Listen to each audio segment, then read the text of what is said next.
community? Like in the Destiny community, or just random? Oh wow. Are you? Wow. Oh,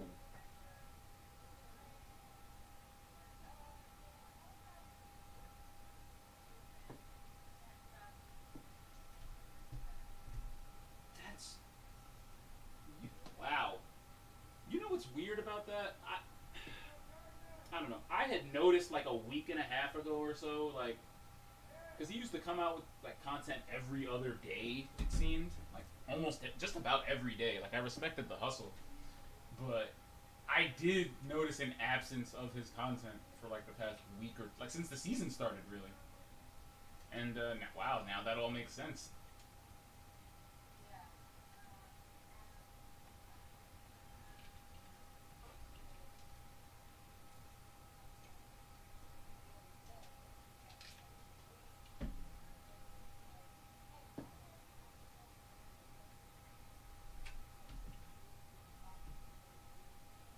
Mm-hmm.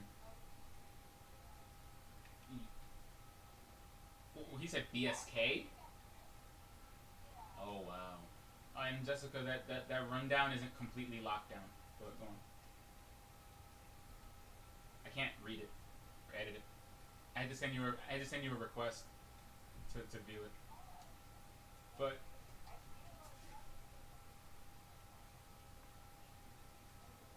it's alright. Just letting you know. You said so he nuked BSK from orbit in a tweet. I guess that's what started that ball rolling then, because people were probably like, okay, so what are you gonna do about SNTR? Because the only video I watched about it was MTash's video, and I have never heard him so unhappy. You know, he didn't name names or anything, but he was like, "This is extremely disappointing, and if any of you wondered why we've never done anything together, this is why."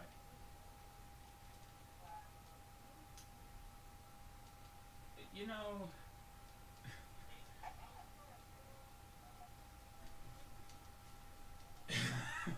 it's so funny. Like I don't. Of course, these are very serious allegations. I don't want to make light of what's happened to anyone, but yeah, right. Like it. That's how you know your game has made it, right? Like when first it was when people actually cared enough to cheat. Like we were flabbergasted that there were actual cheaters and modders and people paying for cheats in Destiny, which is like, fuck. But at the same time, hey, you're invested enough to have a whole community and infrastructure around cheating. Yes. But so I guess now we've reached tier two of relevance, which is actual scumbags playing our game. Awesome, but I'm glad that we have such. I mean, I don't even understand why. It's so funny because the Halo community, and I say Bungie's community at large, are some of the most like tight knit, impassioned, fans of anything I've ever seen.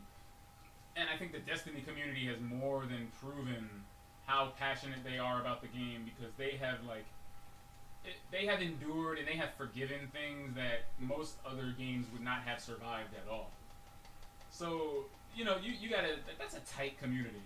Good that's literal good and bad, till death do us part levels of dedication. So it never really surprised me when like games like Halo or or even Destiny at large never had like a big I guess a big incident because the people are so good, and the people are so tight knit that if there were any, knuckleheads, they usually got weeded out pretty quickly, and things just kept moving. But wow, okay. Um, I mean that's ridiculous to think that even now we've got stuff like that going on. I mean, isn't the internet too good for that? Like it was so much easier when it was a walled off garden. But what would even inspire you to? You know what I mean? Like yeah, like it was easier when people were more anonymous and you could hide in all the various corners of the internet. But in 2020 internet? Really?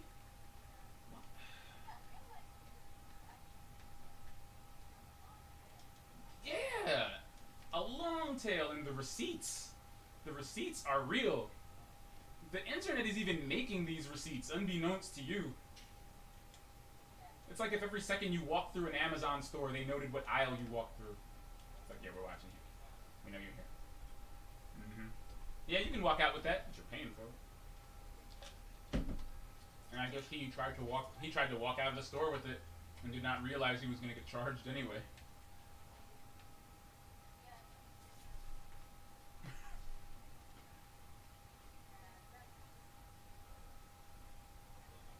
Yeah. Oh, tell him. Tell him.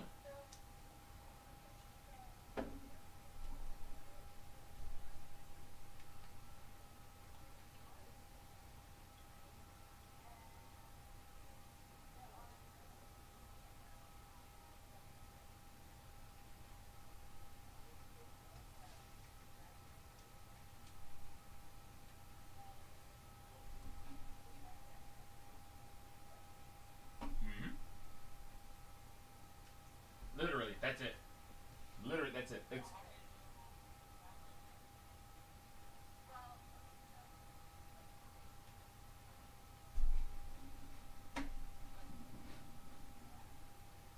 mm-hmm.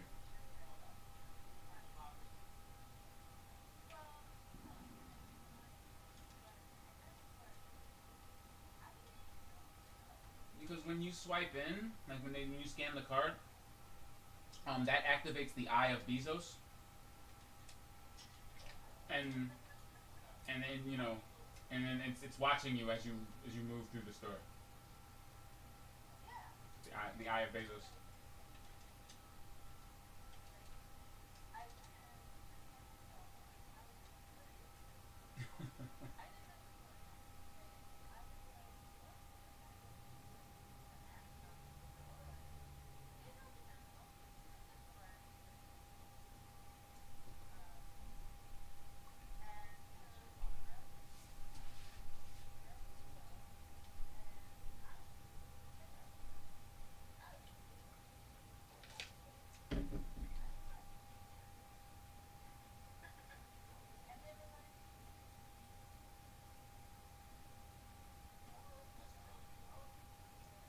Like you,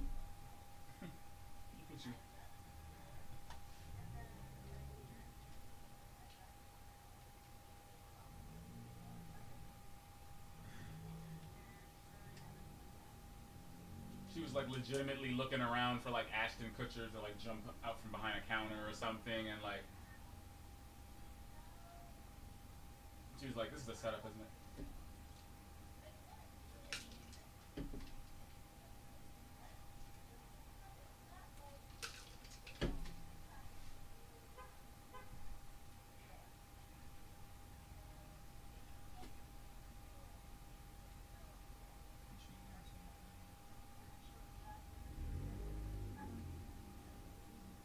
Yeah, like we figured everything else out. Like like, well, I mean, technically, I would assume they have cameras. So say if something failed, like somebody sees you pick it up, and there's little things that you can use, like apps that use NFC or Wi-Fi to identify people, like say like through a camera.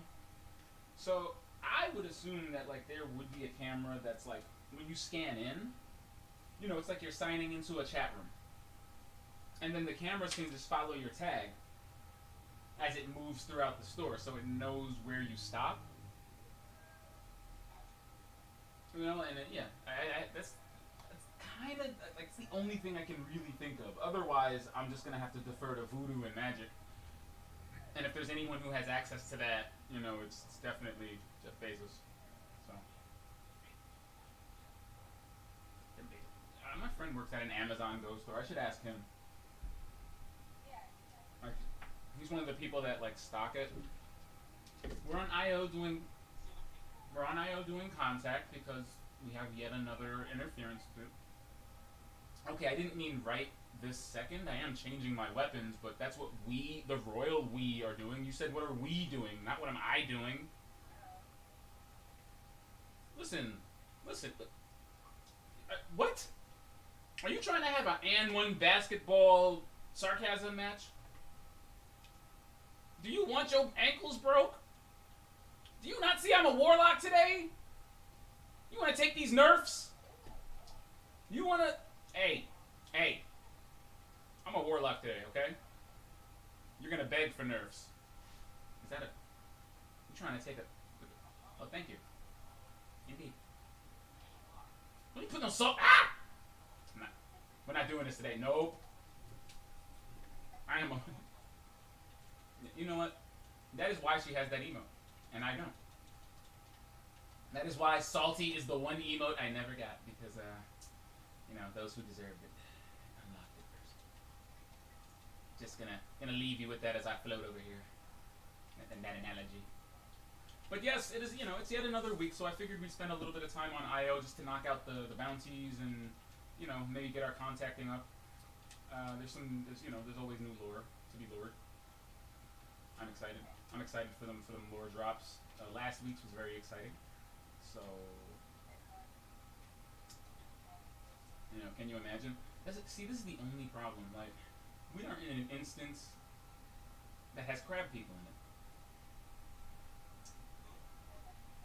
Yeah. So, did you pick up all your stuff, dude?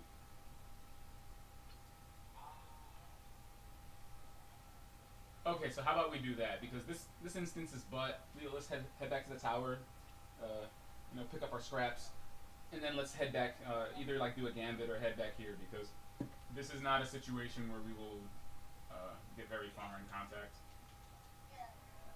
They're on the other IO. Yeah.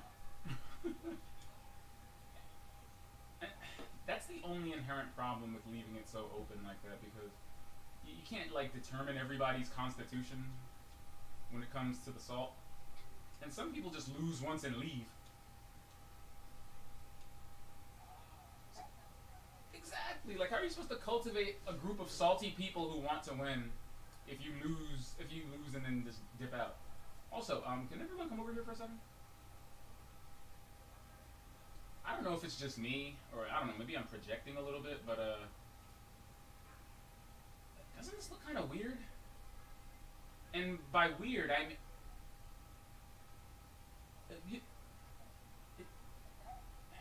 Listen, I know we've been in quarantine for like months, but you cannot keep saying that about everything. Just seeing penises everywhere. Stop it. Listen, no, but I mean the cradle, doesn't that look kind of like... I feel like it looks different. I feel like something terrible is happening. Did it look like that last week? Or the first week? I feel like the first week it looked kind of innocuous, like, yeah, whatever. But now it looks like shit is happening down there. I don't remember it being that dark. Where'd that big dust cloud come from? No? I'm just seeing things?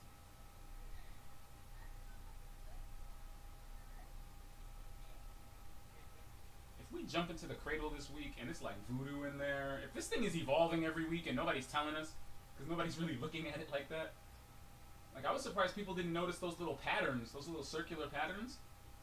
It's the same pattern that's on, yeah, that's the same pattern that's on Eris's lore book. These little concentric mazes. So, yeah, if something's happening in this... You stop that. So if something's happening in this cradle, then, let it be known, we were the first to notice. Let's keep an eye on that thing as the weeks progress. Now that Bungie is just going to be, just letting things happen in this world right under our noses. All right, tower bound in a sec.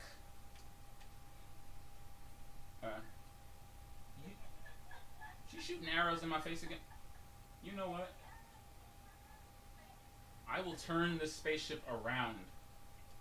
If you see, you see, this is why the 9 don't respect us. The 9 look at us and they're like, yeah, the 9 would, but verbatim from a member of the 9, All we do is run around jumping off cliffs and blowing each other up and killing each other. Like, this is what we do with the light. We stick arrows in my face. Darkness is encroaching. Pyramids are flying in. Look, I got one in his left hand, right butt cheek. But this is why we need a Zavala. Somebody's got to keep order around here. When one person is talking about the darkness and raisins and a wok, and then somebody else is just, is just screaming, looking at his 3 TVs. Like, who is supposed to keep the peace? Who is supposed to keep us all serious?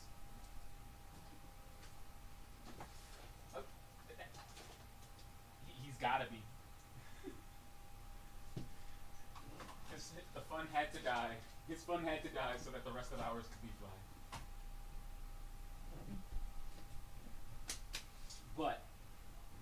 But if you poke around his office a bit, we find that he does also like to exercise to 80s synth music. So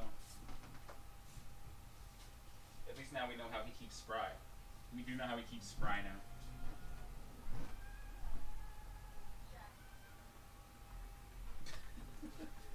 Well, hey, listen.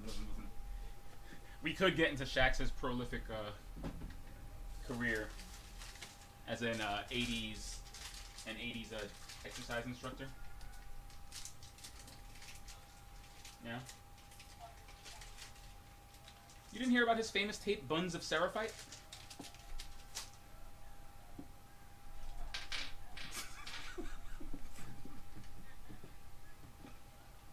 Let me tell you.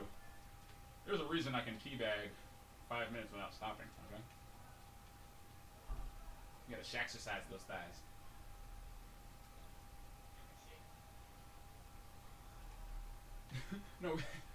No, wait, dude, have you heard shaxercise?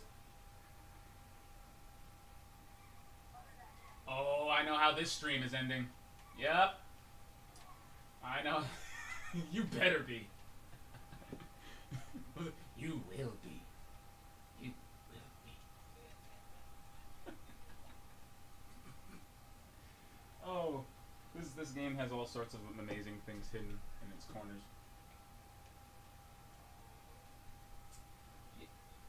Now, I was gonna say, because I learned this the hard way last week.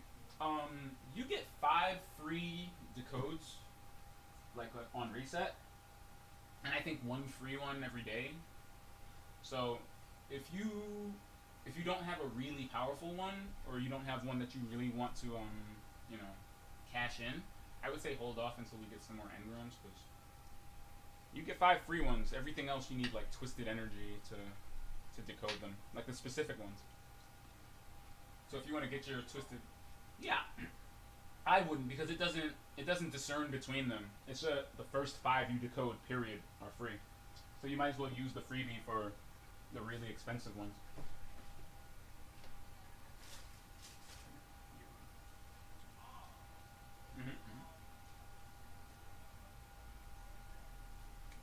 Oh, he got it. Now we can wreck. We can wreck. We're gonna wreck it. What?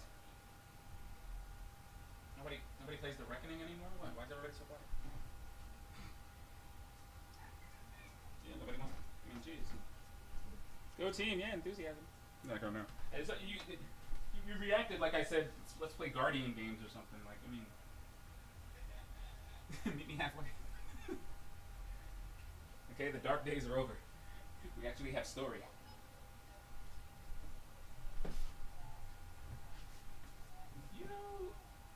You know what's funny? I heard a bunch of things. I heard a bunch of things about the second movie, and I saw like the critical reaction to it, especially like when they, aggregate. I saw it on Rotten Tomatoes. But it's funny. After seeing the second one, alright, and my mom saw it like way back when, and she didn't like it. And I said, okay, whatever. But this is the thing. This is the thing. I watched it. I thought it was hilarious. And then I realized why it was hilarious. And it's because if you have no connective tissue with the internet, for internet culture, you are not going to get the jokes in that movie. Like, those the jokes in that movie are perfectly calibrated for us because we understand the internet and what it is. That entire movie is Yeah, that entire movie has so many jokes about like the way the internet works and what goes that I can totally understand why my mom didn't like it. She was like, okay, whatever. But then I died. I died. Especially like the pop-ups and the oh yeah.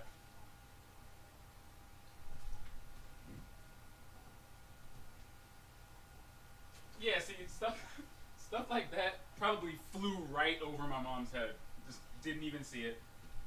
So I get it, but it is funny. So if you were worried, you know, Disney sequelitis is a thing. Yeah, Disney sequelitis is definitely a thing, but they're you know they're kicking it. Hmm? Not that they're like terrible, but sometimes you can tell the second one just exists to exist. But like then you get movies like but then you get yeah so did I Error Code Guitar. Yeah. Like sometimes they exist just to exist, but then every now and then you'll get a movie that like is not only funny but tells a different story for a different reason. Yeah, and I think the second one, like the first one, had its own like little goal and message in it, and the second one has an even stronger message in my opinion.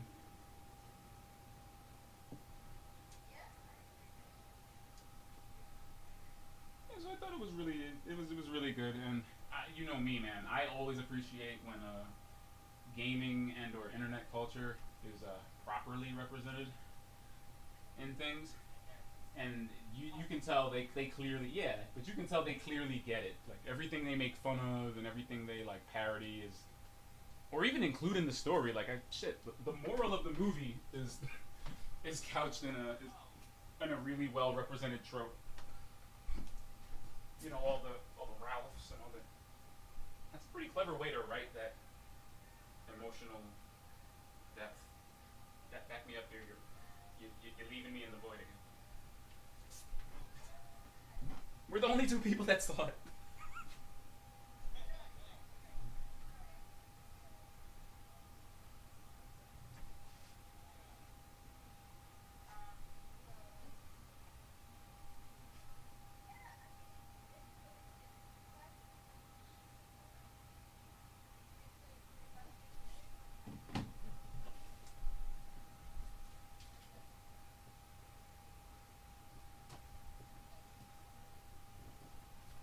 Becomes like making friends and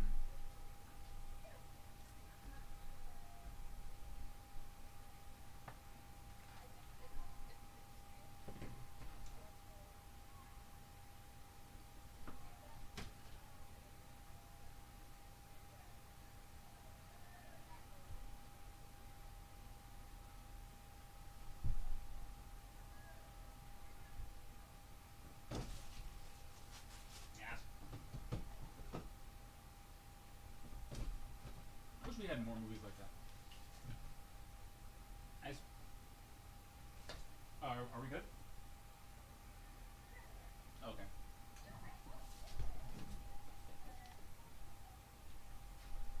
You thought it was too heavy? That's weird. I've heard from some people that it wasn't heavy enough, so that's I'm surprised someone thought it was too heavy. That's weird. Oh, okay. But yeah, I've seen it.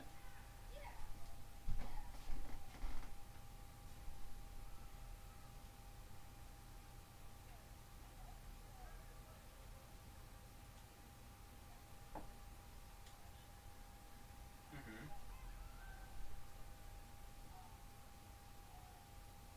Well, I mean, mm-hmm.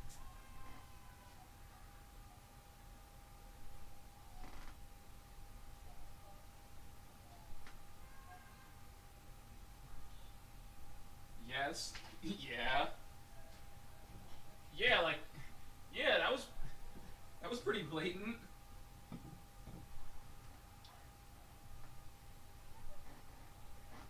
Ah, that's it, dear. That's exactly it. That's it. you, the way you reacted to seeing that is exactly it. There it is. That didn't even come terribly unusual or kind of sad to you. You were just like, yeah, well, of course she's fantasizing. Wait, what? That's not unusual. A player has left your fire team. You've been returned to okay. Are you? Wait a minute. Are you foreshadowing?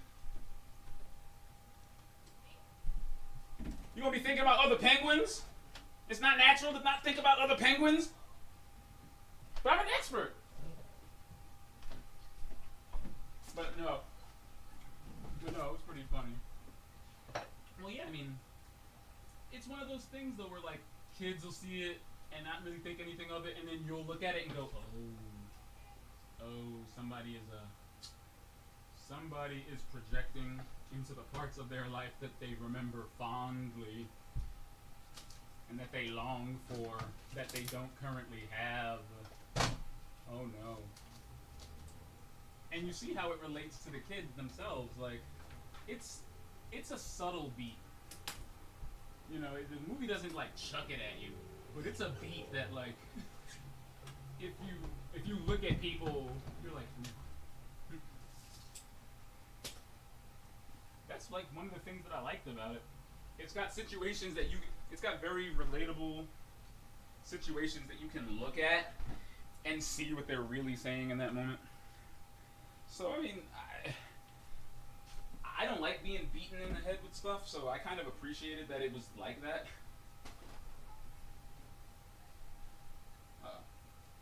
Yeah, sorry about that. I said, yeah, I don't like being beaten around the head with stuff, so I kind of appreciate that it was put in the movie like that, because I love having the aha moment rather than screaming because the movie had to stop to say it. Like, I mean, screaming internally. So, you know, I was, let me have more things like that that are very relatable. Because kids today have no idea what to do with depression. So when you have metaphors like that, that's actually pretty, like, oh, I see that.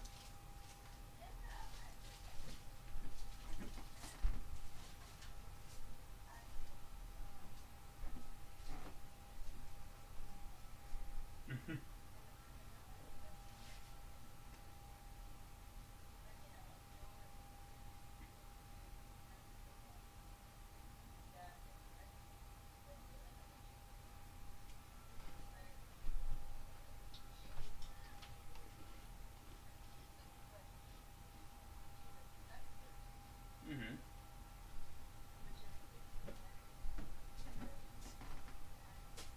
Mm-hmm.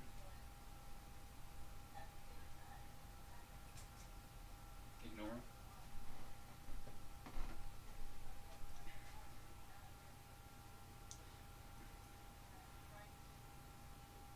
Almost as if she's ignoring everyone else just to do what she does.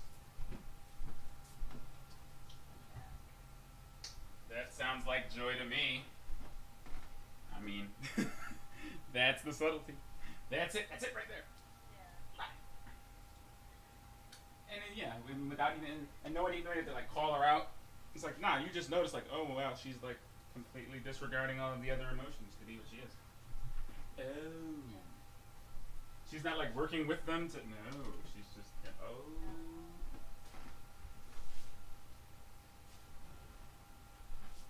I would hope.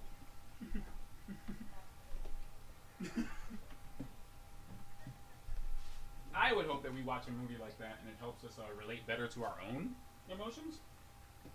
Because there's people that just don't understand themselves sometimes or why they feel the way they do. They think they just feel the way they do because they do. And it's like, nah, there's something's going on there. Something's going on. You should, like, you know, kind of look into that. So now I'm going to need, like, you know, a Disney movie based around multiplayer games and teabagging, because I feel like online gamers, especially ones that play first-person shooters, have a lot of unresolved issues that they don't address. and that they address through tea bags or clans. Wouldn't that be interesting? Like to be set inside of like a multiplayer game.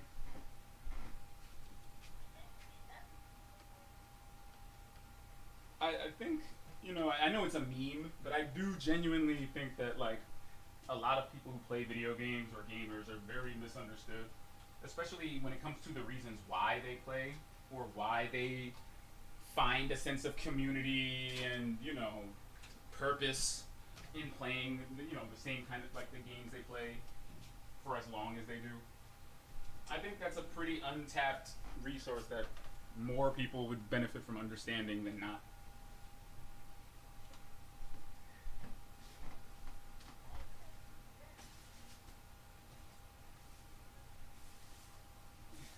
Right?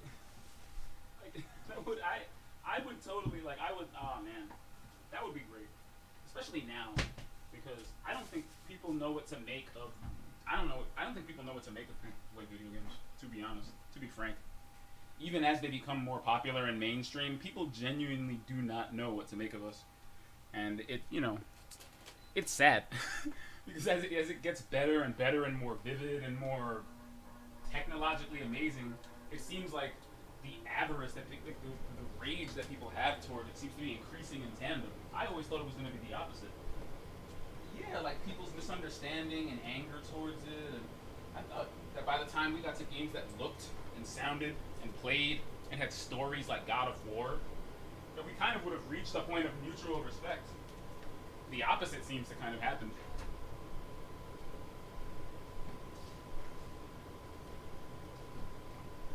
I mean, what human being can look at something like God of War and still paint everything with a broad brush? How? Like, how's that possible? Oh, when everybody's ready, let me know. You know, oh, you know, why does nobody, you know what? That was some crap. That was some crap. Nobody notices. Nobody notices when I'm waiting for y'all to say you're ready. Meanwhile, we got the Tasmanian devil over here as the party leader. People just get sucked into orbit randomly while they're counting a glimmer. You might have forgotten. Alright, we're gonna Superman these hoes.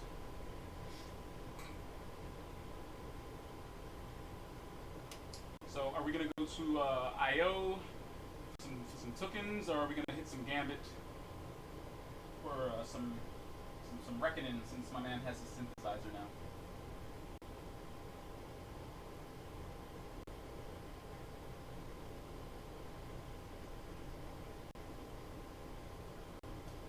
See, man, y'all just you know what?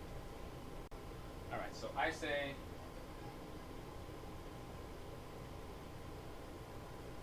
He gave you the quest though, right? Did you pick up the Gambit Prime bounty? No. Okay.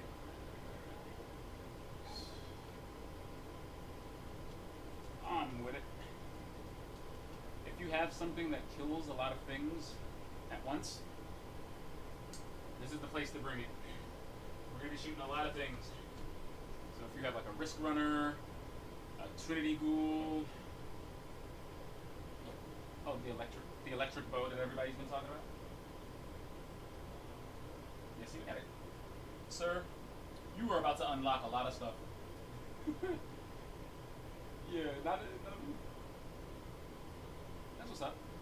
That's a really good bow that I have to learn how to use now, unfortunately, because my baby is about to be sunset. My baby. Listen, I really want to whine about it, but I have been using that bow for 3 years, so it seems like a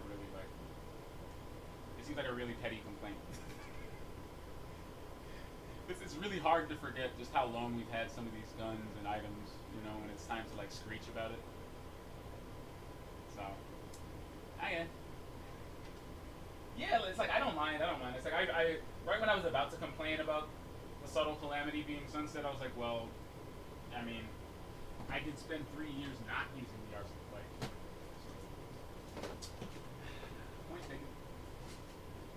Point taken. My man.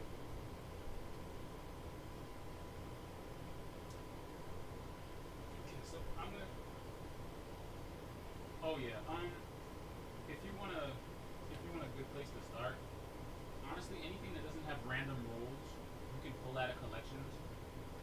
So you can start with that stuff if you have stuff you don't particularly care about. You can get back any gun that doesn't have a random roll on it, even at a higher power. Hey, you. Gold weapons? Exotics? Do not eat that. I mean, oh, do not. Well, no, I wouldn't delete an exotic. I mean, not unless you're not using it for any particular thing. We keep exotics here, man. Yeah, I'm surprised you have exotics in your vault. Say it, say it.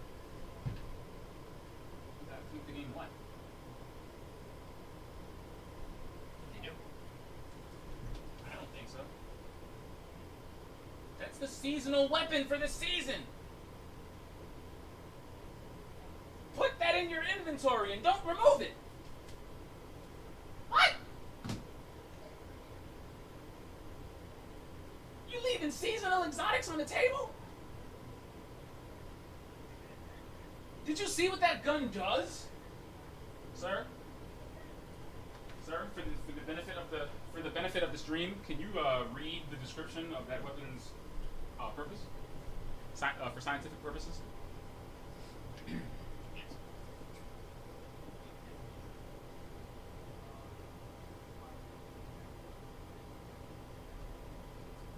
Now, who would read that and go, nope, sticking that in the... Listen, man. It shoots blights. It's a grenade launcher. It's a... It's hilarious. What? You give me that, huh? Everybody gets that. It's a primary grenade launcher that shoots blights. I mean... Just saying it makes me... If I didn't play Destiny, just saying that to somebody would make... Like, I'd probably want to play it. Like, it shoots what? That's the great thing about exotics. Like Jessica said, they kind of make the game worthwhile. You know, it's one thing to have a gun that shoots bullets, and a fusion rifle that shoots bolts, and that's cool because the game has a nice variety of weapon types in it. But exotics kind of shake that up and make it all weird. Suddenly you've got a hand cannon that shoots piercing rounds that poison people, an arrow that shoots arrows that chain lightning, a gun that shoots blights. You know, it just... Oh, a grenade launcher that shoots robotic spiders that chase people down. You're like, So, for every gun that you use, there's like one or two exotics that make the experience of firing one of those just very special. And they're the most sought after things in the game. So much so that people tend to have like mental breakdowns when they get the one they always wanted. It's a wonderful thing to witness in the community. Like, you missed it, Destiny 1. I'll send you a video though. I kid you not, and I too am guilty of this. Whenever someone got the Gallahorn, seizure warning. They need to put an epilepsy warning on Destiny because people would literally go into like psychotic breaks when they finally got the Gallahorn. It was a random drop, so you couldn't work towards it or predict when you were gonna get it. It just happened, and when it did, whew, hope you had your mic volume low because I mean, they say loud noises directly into the ear can cause damage to the eardrum. So yeah. But yeah, they're very highly sought after and a lot of fun. Like, I guarantee you, when we do the recommend, you're gonna have a lot of fun. You're gonna have a lot of fun firing that thing at people. In fact, they already had to nerf it. They already had to nerf the thing because people were destroying raid bosses with it. Apparently, like, if you just ran up to a boss and just blighted the hell out of it, they would just die instantly. I love that though. I still think they need to leave that alone. I think it's funny when Bungie makes something so powerful that they have to like break it It's like, no, that's why we wanted the exotic in the first place. Like, that's why we use exotics. They do silly things like melt enemies. Alright, sorry, I'm just making a moat. I had to make a weak one. Remember weak moats? Okay, so the point of this is pretty simple at first. Since there's 3 of us, our chance for blueberrying out is low. So, within the time limit, you really just have to defeat all of these tokens. Our cumulative efforts give us dominance, which will then lead us to the next part, where we have to fight a boss, and then that's it. I made it sound really easy, but yeah, pretty much. Just try this out. Just like that.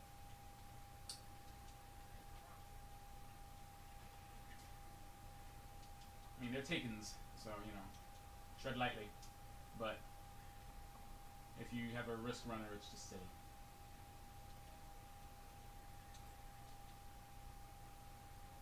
What's up, Arrowface? I'm gonna throw down a rift here. I'm pausing the game. We use rifts for around here. They're pause buffers. Yeah, so see, right now I'm just gonna goof off and use the Lumina. The Lumina is the polar opposite to the Thorn. Instead of shooting bullets that poison enemies, you can shoot bullets that heal your teammates. Yeah. They always operate outside the norm in a really weird, but pretty necessary way, depending on what you're doing. So it can be really fun to mess around with them. That is why I love them so much. What's this thing? Yeah, I don't know why they gave this to me again. Banshee be trolling. I'm trying to get this Ace of Spades callus, and I forgot how hard it was. I have to kill 250 people in the Crucible with it? Jeez. Did I do that? I don't even remember doing that. I do not remember that step at all. The game was brand new, The Dreaming City was doing something different every week that week. Yeah, maybe I was just distracted.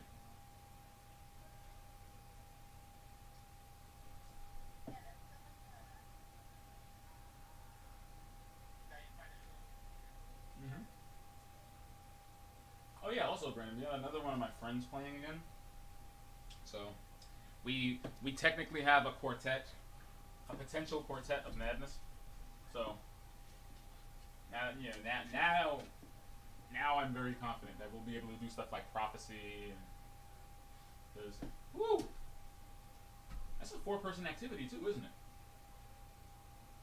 There. It's a dungeon, so yeah, it's at least 3, but man.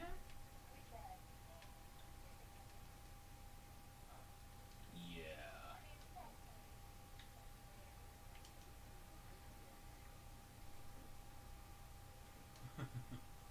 Oh, and when you lose, come here, quick, run over here.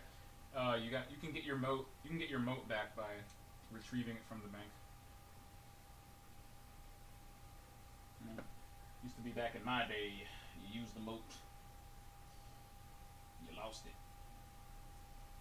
And then while you were cursing Bungie's existence, you realized it was a glitch, and when you go to orbit, they gave it back to you. But it's the moment where you screech that matters. And Bungie is nothing if constantly debating their audience. Just debating the hell out of it. I'll never forget when they actually watched the community.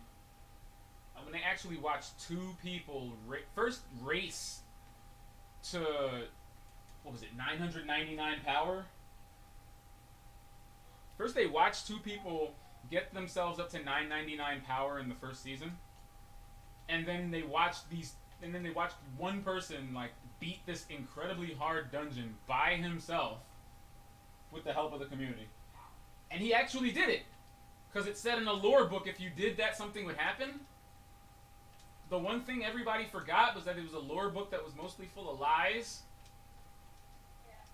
And when he did it, nothing happened.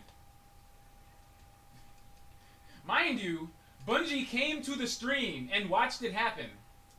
As if they did not know that they did not program something to happen when this occurred. They watched it happen. They were like, yeah, wow, congratulations. Yuck. Now for that thing we didn't program. But they did do something in real life. Yeah, they did do something in real life to, like, you know, reward him. But just the fact that they knew it wasn't in the game, but watch this crazy community come together anyway. I know. It was an interesting lore book that we now know has relevance to this season.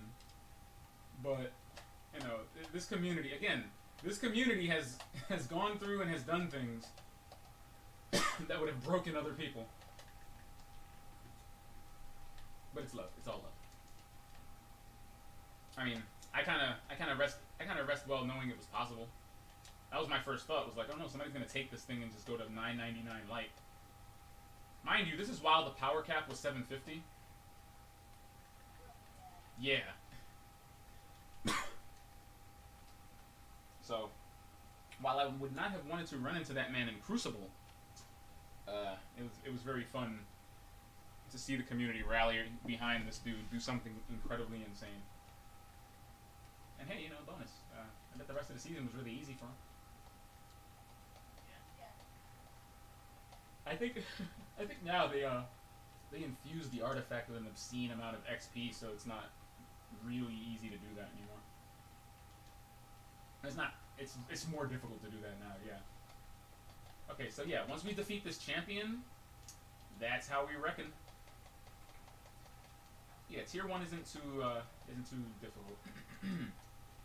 It's when you get to tier 2 and 3 that all the moving parts come out.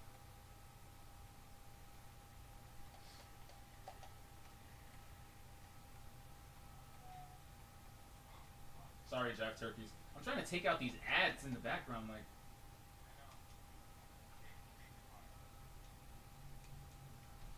Holy. Okay. I just got blighted.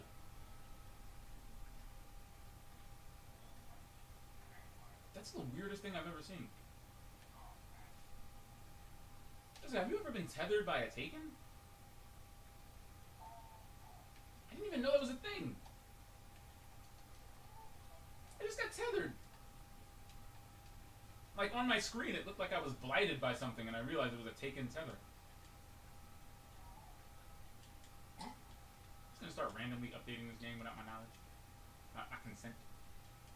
Do you want to be revived over there? Well, I'm coming for you.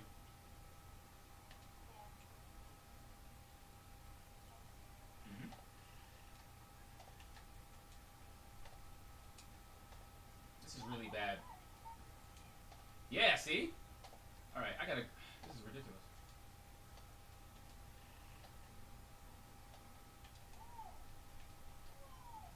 I lost one of my paddles. It's always the jumping paddle. Fuck. I do not like pushing A to jump. It's messing with my steez. Yeah, when I dropped it earlier, the A paddle fell off of it. And that kills me because the Series 2 paddles are so much smaller and darker, so they're like, haha, good luck. At least the old ones were like bigger and chunkier. This one is like, I have no idea where it went. It could be anywhere. And that's the truth. Oh yeah? No! Ah, crud. Is it a bad drift, or is it like... Is it a noticeable drift? Like, hey, I was aiming at that, why do I keep missing? Or is it like, I put the controller down and I won't stop looking up? Slowly, but surely looking up.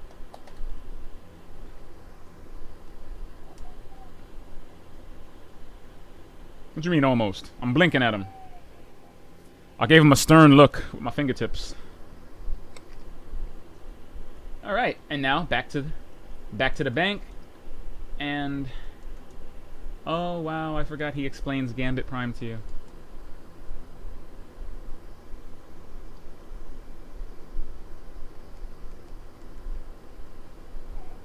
Real mean. We're listening to the Drifter, okay? Some of us are noobs.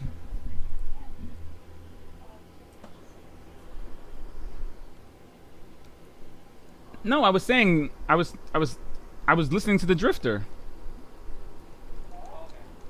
You forget what it's like to be a noob, Jessica, okay?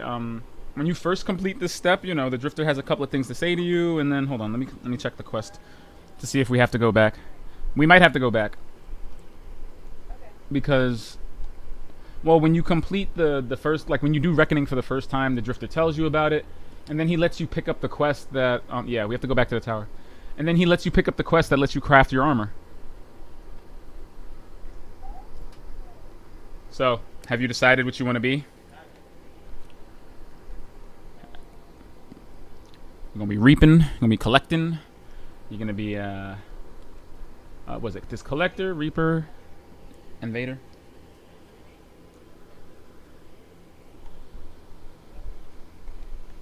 If you want to be, there's no wrong answer. What do you like doing? Are you like collecting motes? Do you like killing enemies? Do you like invading, or you know, do you like defending, like taking out the blockers and?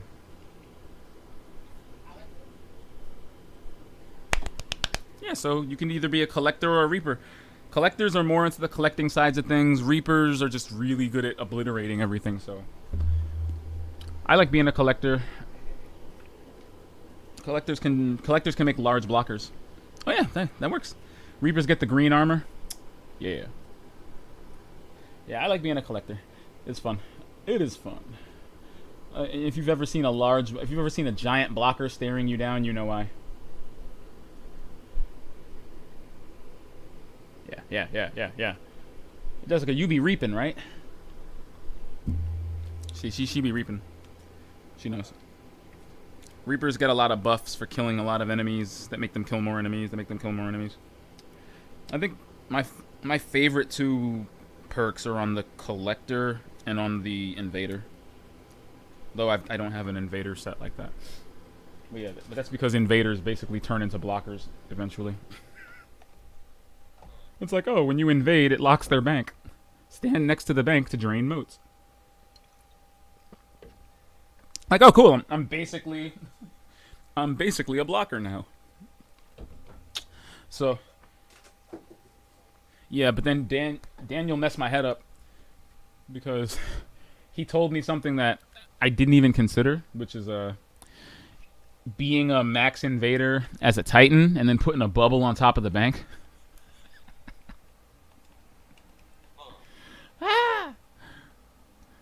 React as if I said something. You're like, yes. Yes. Indeed. Drain the bank of its motes under your own protective shield. Exactly. It's like, what? So wait, you get to invade, lock my bank, put a dome on top of my bank, and drain the motes out of it? Alright, so how can we stop this? Well, you have to go inside of his bubble then and kill him. Good luck. Good luck inside this bubble. Especially if I'm wearing the Helm of Saint 14, which blinds people that go inside the bubble. And when I say blinds, like your entire screen turns white once you go inside the bubble. Yeah. So that is just mean.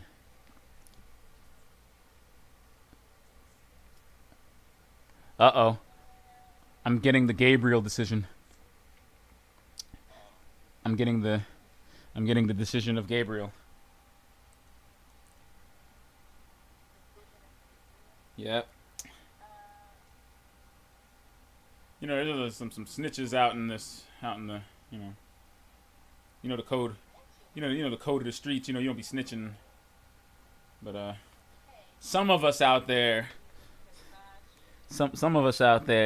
just want to be, you know, Gabe Kashi 6'9", just rolling over on the Treyway Vanguards. Yes, that's exactly right. I saw you in your last FaceTime. I got receipts. Yo, she scared the scared the living daylights out of me. That is just terrifying. I don't even know who would program that. It's inhuman. I was screeched. I was like, oh my god, what is this? I was like, what is that? What did you do? Watching the movie, I turned around. She had like a cow head. I was like, why would you do that? Like, you remember, like animojis? In FaceTime, you can make your head an animoji. And if you've ever seen... Yeah, and if you've ever seen them, they imitate like your eyebrow movements and your mouth and your... So we're like watching this movie. And I look back into the FaceTime, and there's this like cow just solemnly watching the movie. And I'm like, what the fuck? And as I screeched and fell out of my chair, the cow turned to the screen and smiled and started laughing at me. And it was then I realized that I am never buying food from this place ever again. Yeah. It was then I realized the error of my ways. Can't deal with this. It's just, oh man. I'm big mad after that. Okay.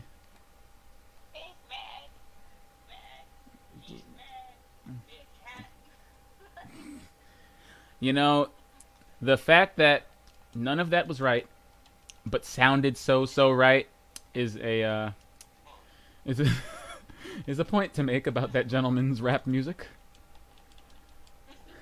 All right, did you pick up your Paw Patrol? Uh-oh. They're trying to cancel you, right, buddy? Mm-hmm. Did you?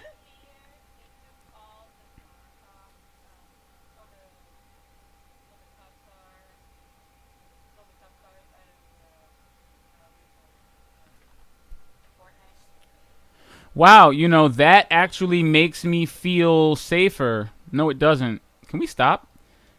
At what point did this become delete cops from memory? I don't understand this. Why is everybody doing this? This doesn't make sense. I'm still trying to understand how this changes the culture in any way, shape, or form. So we're erasing police from all popular media. Why? This doesn't do anything. But it doesn't do any. Why? But why do they feel bad about seeing cop cars in fictional worlds? It's a cop car. It's a car that police drive. Who cares?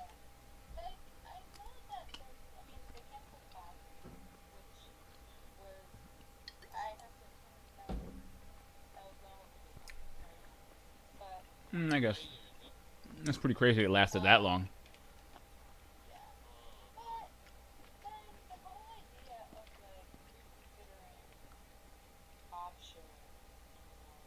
Mm-hmm.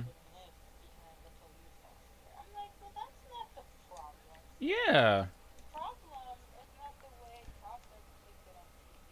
Or depicting them at all.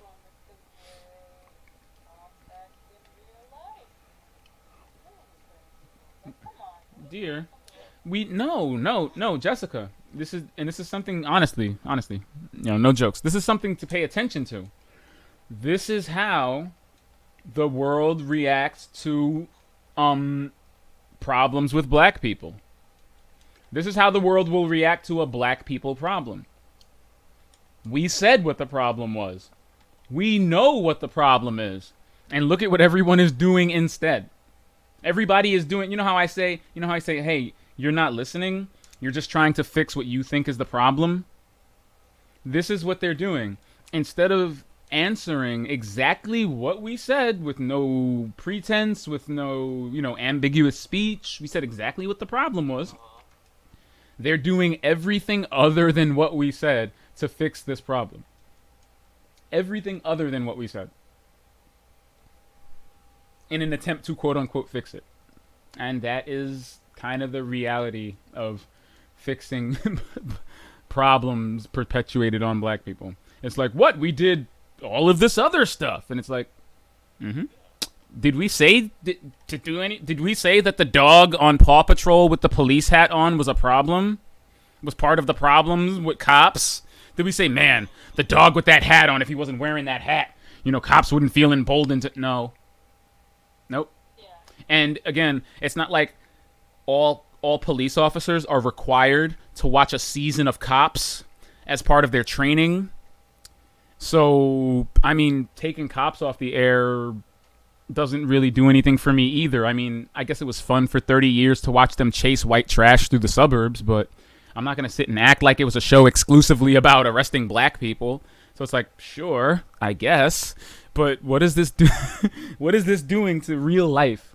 Like, erasing Cops from popular media does nothing but make, I don't know, your games are just less relatable or to the real world.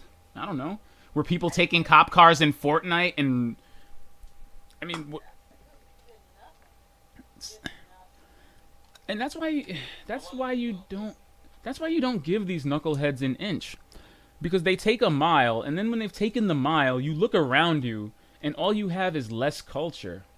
Like, the problem wasn't actually fixed. You just have less elements of your culture to look at. Because while I'm sure that, removing the cop cars for people who, I don't know, do they freeze and have a panic attack at the sight of a police vehicle? Like, I guess those people are probably not even playing Fortnite, but I guess that helps them. But when I go to buy a Rollet Chevy from a bodega and they think I'm holding a firecracker or something, and stop me for my beef stick, I'm gonna say, wait, they removed the cop cars from Fortnite. And they're gonna look at me like, what? What's Fortnite? Like, what's Fortnite? So I dearly hope we get around to the real problem, but it's just so annoying watching this overcorrection of culture in response to a real life brutality issue. Like, I just, and really just shows you how disingenuous and fake a lot of companies and corporations are when they say they care about you, or companies don't care about you. I mean, they couldn't care less about you. That's why they think that is something you want. Like, oh, we're changing Aunt Jemima now. Okay. It's funny because they already changed Aunt Jemima. That's what makes it even sillier. Back in the day, way back in the day, Aunt Jemima looked like Mammy. She had a bandana on her head, and, they changed it back in the day because that was actually racist. Yeah. They gave her earrings and a nice hairdo. So, we already changed her. Yeah, we already changed Aunt Jemima. So it's like, changing it now, you know who you're doing that for? You're doing it for really loud, rich white people who are not affected by this issue. And black people don't care about it. We don't care about Aunt Jemima. Thank you. I'm not putting her face on my pancakes. When I put Aunt Jemima on my pancakes, they don't jump on me and put me in a chokehold. So I don't care about Aunt Jemima. Uncle Ben's rice doesn't say I fit the description and try to choke me. Like, I don't care. What a knuckleheads. We good to go to Gambit? I'm like, y'all need to stop, because I swear, like, that'll be the day. Like, watch. You know who hasn't done something stupid? Rockstar. I would have loved to seen the day that Rockstar was like, yeah, man, we stand with you guys. We're going to remove all the cop cars from GTA. Yeah, okay. There goes your game. There goes the game. We're going to change all the cop cars to Jeeps. To black Jeeps. They're all going to be they're all going to become undercover. Oops. They're all going to become undercover detectives. Like, I don't understand this.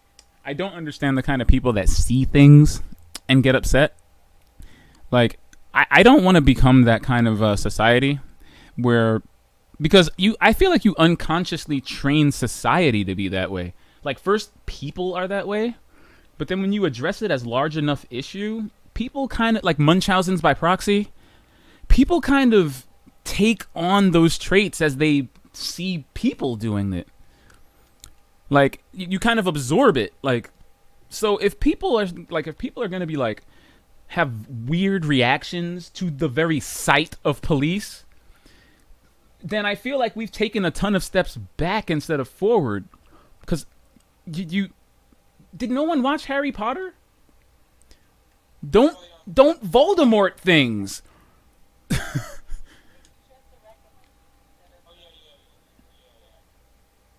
Did we not go back to pick up the reckoning bounties so we could start building armor? Okay, okay, fine. Oh, let's not progress the bounty and make armor. No, it's good. Let's leave this. Yeah, let's. Okay, let's not upgrade our synthesizers. No, it's cool. Let's play Gambit with no Gambit armor. Hey, I like this one Gambit helmet.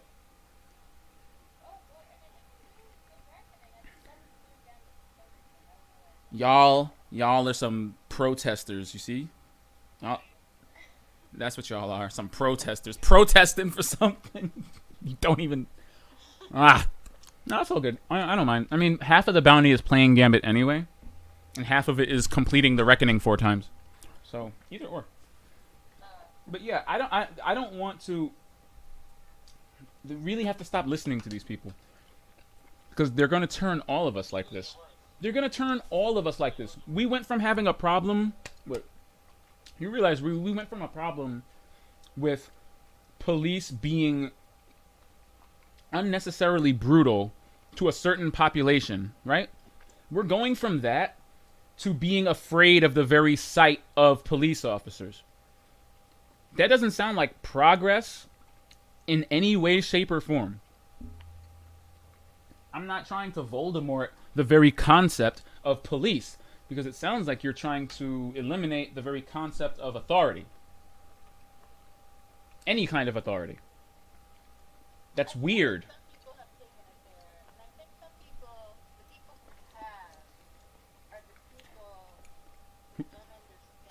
The ones who keep forming autonomous zones? Like in DC?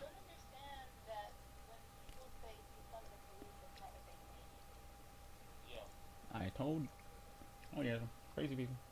Yeah, that's not what they mean, but I think they've taken it to mean... I don't know what people... And they don't have an alternative. So you want to dismantle authority because you are so rich and privileged, you've never had a crime committed against you. When a crime finally gets perpetrated against you, and there's no one to help you, what are you going to say then? The problem was not authority. The problem was bad actors within the authoritative arm that we have protecting us. Like the guy with the firecrackers you told me about. He's setting off firecrackers to simulate civil unrest. Meanwhile, yeah, but you know what the difference is, dude? Me and everybody else in this neighborhood who know what gunshots sound like, for a week and a half, I just thought people were firing guns again. So for me, who actually knows what civil unrest sounds like, all you did was impose a curfew on me. Because I thought people were running around shooting guns. So because you don't know what it's like to stay in your house because you think people with guns are outside, is like, I had to change the way I lived because of your silliness. Because you want to play. You want to pantomime. You want to LARP as activists. You want to LARP as people who actually care about these issues. And you've created more issues because your lack of understanding leads to a lack of how to actually deal with this problem.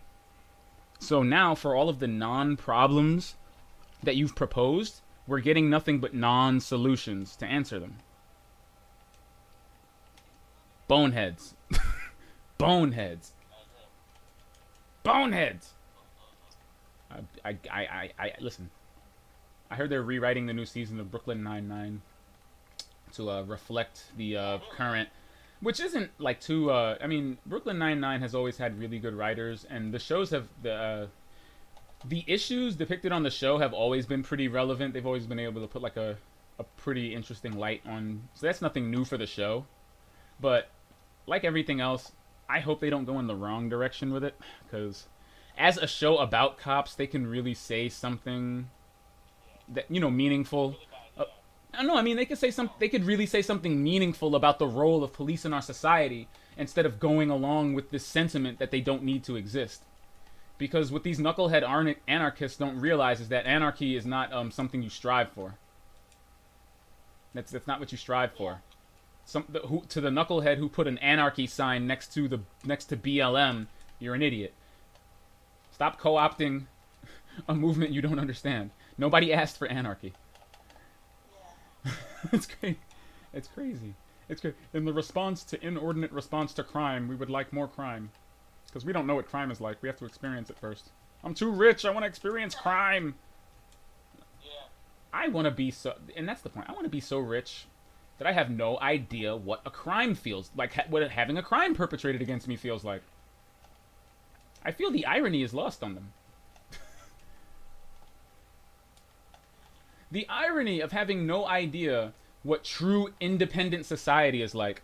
So you form autonomous zones in the middle of cities until you can't eat anymore, and then you start begging people for food. I think it's lost on them.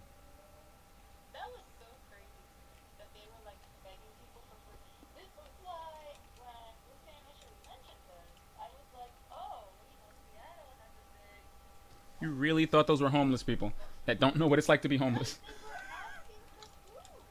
Like, Because they were rich people that didn't know what homelessness was like until they perpetrated it on themselves. Isn't that crazy? To be so privileged that you want to be homeless? Like, real homeless people don't want to be homeless. You want to do something? Give them your house. Give them your cell phone. You want to help somebody? Give them your cell phone. And keep paying for the contract. Oh no, they won't do that. Well, then you don't really want to be homeless, my man. Oh. Oh. Oh, rich people. Oh, celebrities. You are not accountable. yeah. Just go home. Look, the phases are opening up. You'll be acting again soon. Oh, yeah, definitely. Probably in July. Unless they're in Florida I love celebrities. or Texas. Oh, really? Arizona. I wouldn't go to Texas if you paid me right now, man. Yeah. Texas is like Corona capital right now. I'm even. As well as Florida. Like, they wanted to get out there so badly, and now they are all petri dishes. So, I hope everyone who said the virus was fake and that it was a social construct and all that, Exactly. as they are sweating to the coronas. You know? I hope something was learned here. Yeah, they were in such a rush to open back up. They were like, oh. And it's like, I understand, like, I mean, New Yorkers were screaming, okay? But we kind of did what we needed to do to at least mitigate this madness. And we were arguably hit worse by this thing than anyone because of the way our city is set up. So it's like, but even we had to take the L. We had to take a massive L because dead people can't buy things if they're dead. Yeah, that's what I kept saying. You know, oh no, the economy. I was like, you can't spend money if you're dead. You can't have an economy if you're... Like, ever. Ever. You are not going to spend $0 is what your bank account will be. So I don't know, man. I'm just extremely annoyed at watching this nationwide rich people LARP. It's nuts. I cannot believe that a protest about the value of Black lives became a giant stage play for rich people who have no idea what problems actually are. When we've all but forgotten about the black people. And that's really the point. That's really the point. Every time we complain about something, they go, "Oh no, you're not complaining about that. This is what the problem is." And we're like, okay, that's all right, I guess, sure." Why is nobody saying that? I mean, I guess I know why. I wrote something about it and got shadow banned by Facebook, so I think I know exactly why. Yeah, I wrote about the autonomous zone and how ridiculous it was, and they blocked my. And as soon as I posted it, it disappeared. I can still see it on my Facebook, but nobody else can. Yeah, that's crazy. Yeah, like they don't want people to know that these people are creating autonomous zones in the cities. Because when I told Jessica about it, she didn't know about it. I told my mom about it. She watches TV. She didn't know about it. So not only are they not accurately reporting on it, but they're suppressing information about it so that people don't find out about it. And why wouldn't you want people to know that certain people have taken it upon themselves to build random police states in the middle of cities? And it keeps happening. There was one in Washington. In D.C. Washington, D.C., I mean. It's like, or they tried anyway. They tried to set up another one in D.C. And it's like, can we let the public know now? No. I don't, and it's crazy. And the only reason and it sucks, because the only reason I can think of as to why they're not reporting on this accurately is because it's extreme leftists. They're not conservatives doing this. That's not conservatives. That's not Republicans doing that. If Republicans were doing it, we would have heard about it a long time ago, I think, to be honest. But it's us doing it. So which means we have a double standard of reporting and accountability now. I'm sorry. I'm a Democrat and I don't agree with this. I don't want to be above reproach. I don't want to do weird shit and get away with it. That's not what I'm fighting for. You're gonna make us the new enemy. We're gonna be the new. Yeah, we're going. Like, is this what you wanted? You just wanted to be the new dickheads? So you fought against the current dickheads so that you could be the new dickheads. You do know that when you're the prime dickhead, a lower class of people who don't want dickheads are just going to rise up against you, right? You're just going to create a perpetual cycle of dickhead power struggles. Yeah. I'm going to Canada. I think. Going to Canada. I want to watch the dickhead ant farm from the outside. Hey, look, the ants are eating each other. What? Trudeau's a reasonable guy when he's not pandering. I like him. Got a nice personality. Maybe Toronto. I hear Toronto's nice. Ooh. I wouldn't mind Toronto. I wouldn't mind going to Oregon. They don't have state tax. And the mayor had, the mayor saw the Oregon autonomous zone set up and riot police BTFO'd them like in a day. He was like, nope, not here. Nope. Yeah, he's like, y'all are not gonna do that here. Nope. I don't know what you get. Like, stop. All right. If you realize that your liberal arts degree is useless, go back to school and get a real job. Stop this. Like, this is not what you do. This is not how we do. You guys are silly. Like, it's nuts. It's nuts. Like, somebody really needs to report on this and show this is like mostly middle to upper class white people being silly. There are barely any black people doing this.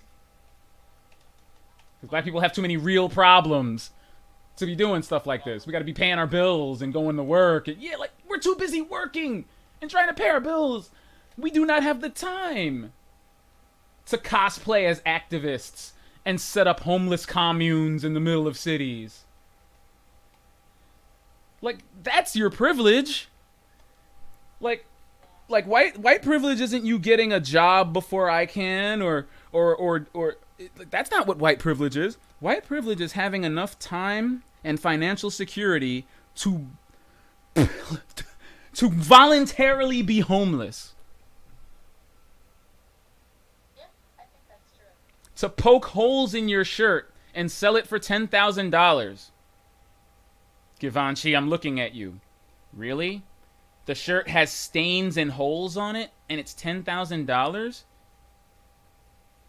to have it. And then I look back on Zoolander and Mugatu's Derelict, and I go, wow, this movie was brilliant. And I didn't even know the joke until the joke became real life. I didn't get the joke until it became real life. People really do derelict. It's real. You're so rich you can afford to dress like a homeless person. Yeah. Jokes that, you buy clothes that are like that are like what do you know, that are like Pre-washed out and yeah, holes in the knees. yeah, It's like shit. I got that as a kid just by being a kid. like and they're like $5,000. It's like what? You pay $5,000 to look like a homeless person, and it's like, yeah, and it's like that is the privilege right there. You want to fix something? We should fix that. We should fix that because it's hilarious. Where's the reality show? Like, I want a Trading Places reality show where you take an affluent family and a homeless family and swap them and just show how that goes. I would totally watch that. Like just a literal swap. All their money, all that, just boom, and see what happens. I totally do that. It'd be hilarious. They wouldn't want to be homeless. Nobody wants to be homeless. I don't know. How do you think this is gonna end, people? Because I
Yeah. Oh man. I mean, your antibodies only last so long. I mean, I think that despite the not I mean, despite the oversaturation of a lot of us, feeling Mm-hmm. um, Oh, the rallies. the rally, Yeah. yeah, Oh yeah, god. one thing A bunch of K-pop fans bought out one of his rallies and then didn't go. yeah, apparently said that they spent the rest of No, but they got the tickets.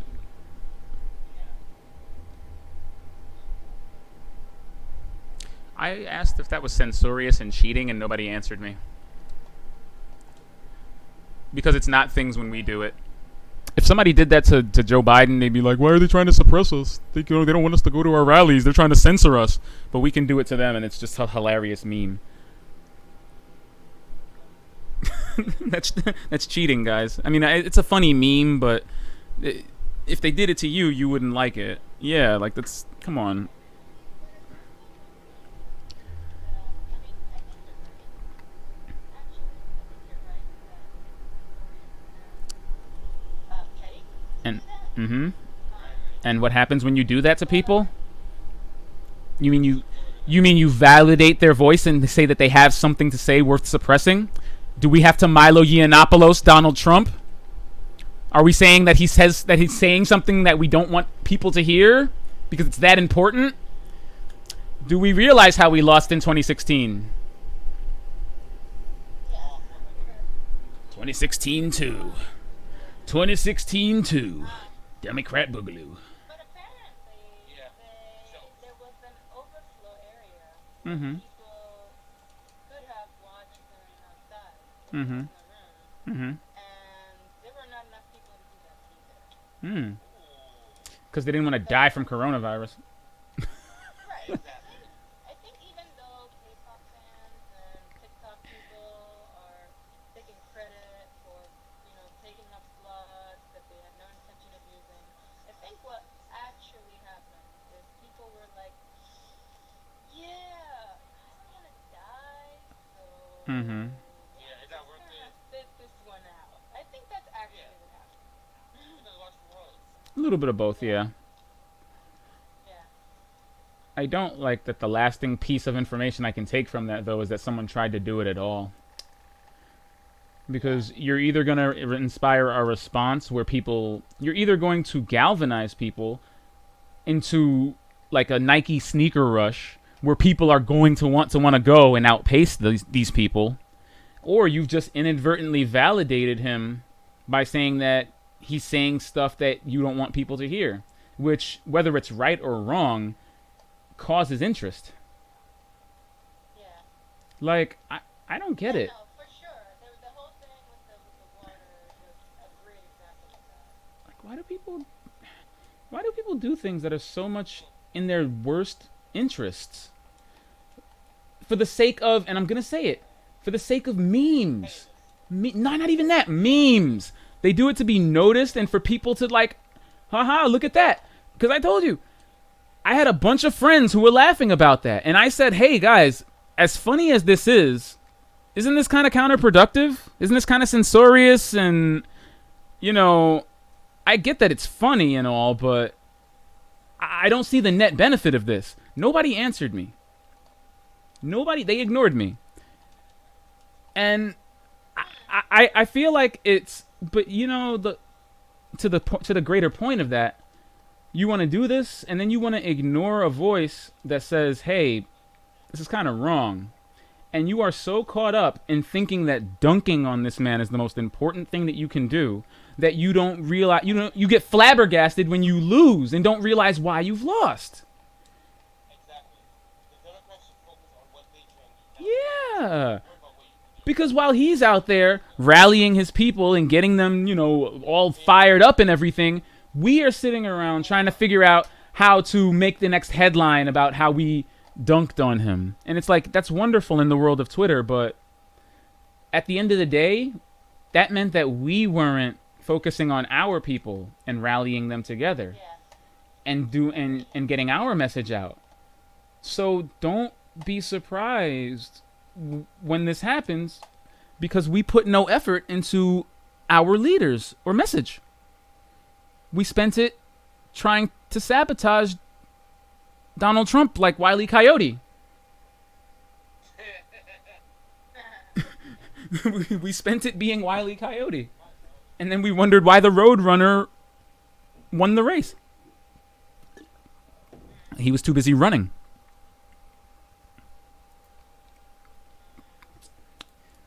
You know, I love us, but we really need to close Twitter. I love Twitter too, but we've let Twitter become real life. We've let Twitter become real life though. Like, our value system is starting to be structured around Twitter's. Our social structure is becoming Twitter's. Yeah. Cancel culture, being a meme rather than doing something that affects something, mob mentality. Oh my gosh. Yeah. We're canceling. Okay, yeah, aren't we canceling Jimmy Kimmel because of the Karl Malone sketch that has been on the internet that has been a thing since 1995? Oh, Karl Malone, that has been on the internet forever. That came on the Man Show in the 90s. You gonna cancel Jimmy Kimmel for that?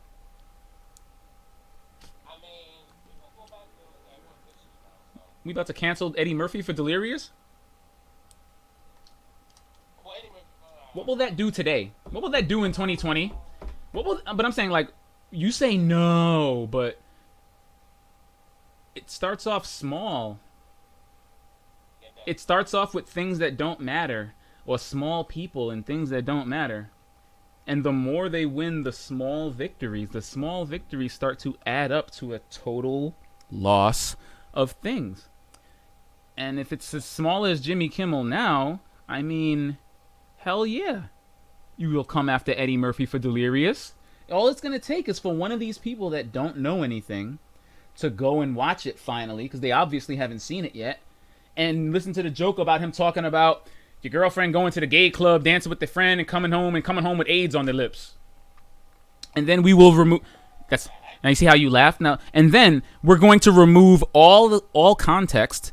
The fact that it came out in 1983, when attitudes about AIDS were not set in stone. We didn't know what AIDS was or how it spread. The fact that it's happened in 1983. The fact that he is a comedian telling a joke.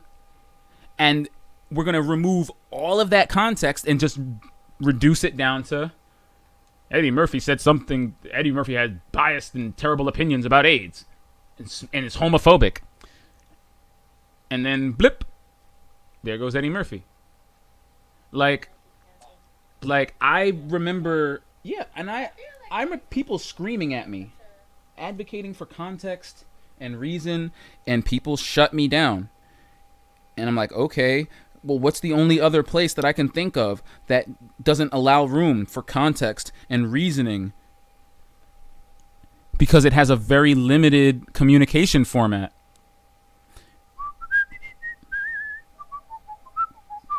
Yup.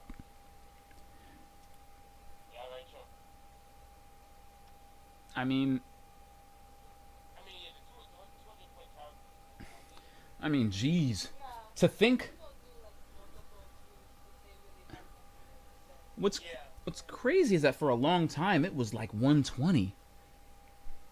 It's so quaint to think that it was even more limited.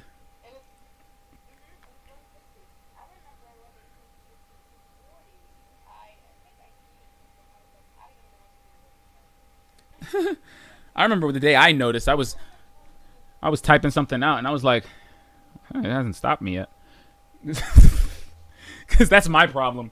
My problem is that I write something and then I gotta like start trimming the heck out of it. And then I realized they were letting me go on for a good while without the red thing popping up. And I was like, okay, y'all want to let me type That used to be my strategy. Just type what I wanted, and then I figure out where I can like use the shorter word. What do you do? Brandon, what do you do on Twitter? Do you have like it premeditated before you go on, or? No, I just go on YouTube just to get information Mm-hmm. as possible. Or Yeah. like reality shows that I watch, like that. Mm.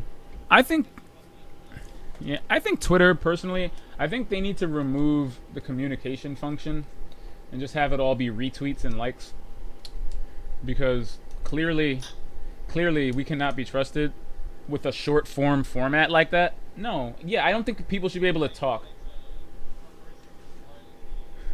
No.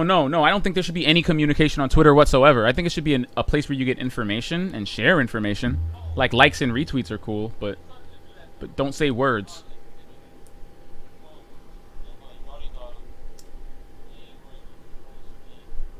Yeah, because they were locked. Yeah, they locked it down.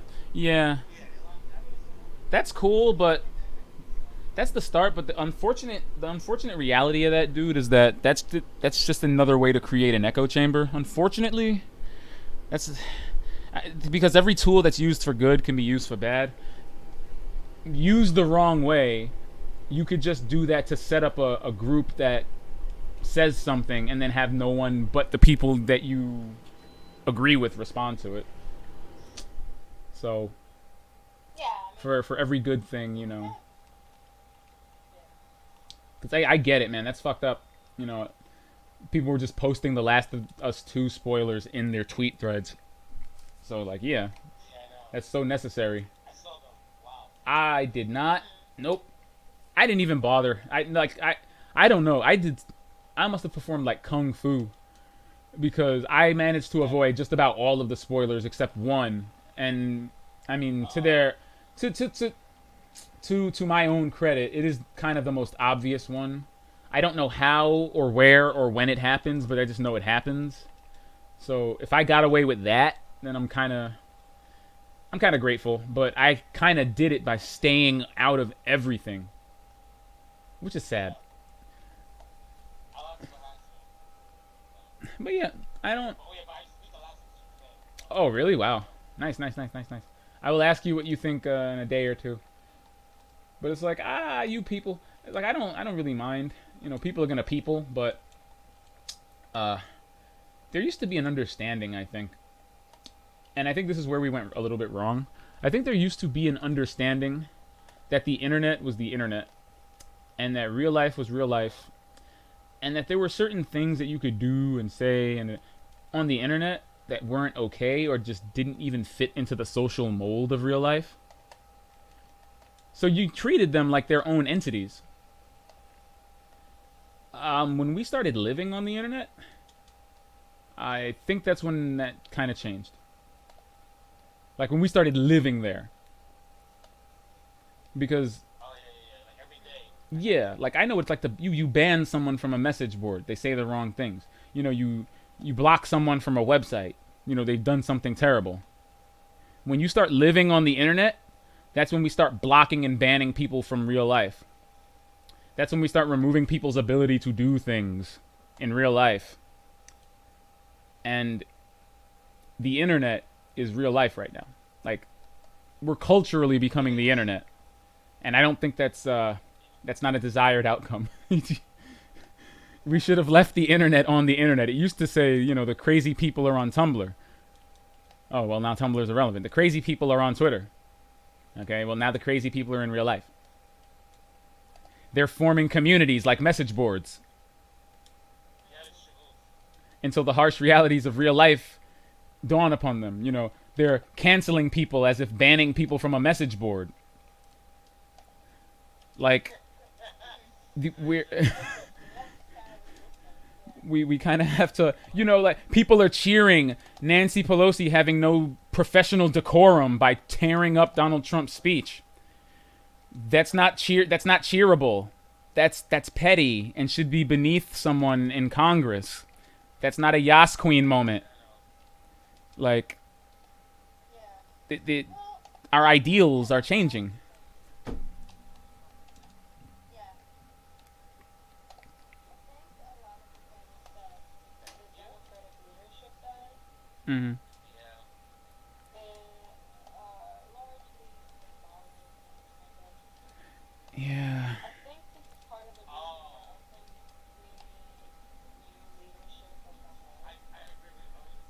Yeah, because if we had new leadership, they would have said, can you stop validating the extremists? Like, real, like you and I. Like, they're doing that because they think that they are the most important and loudest voice among us. And it's like, no, they're not. And the problem is the moderates are too busy living their lives to get caught up in like weird demonstrations and complaints about things that don't really matter. Because we're too busy living and trying to survive.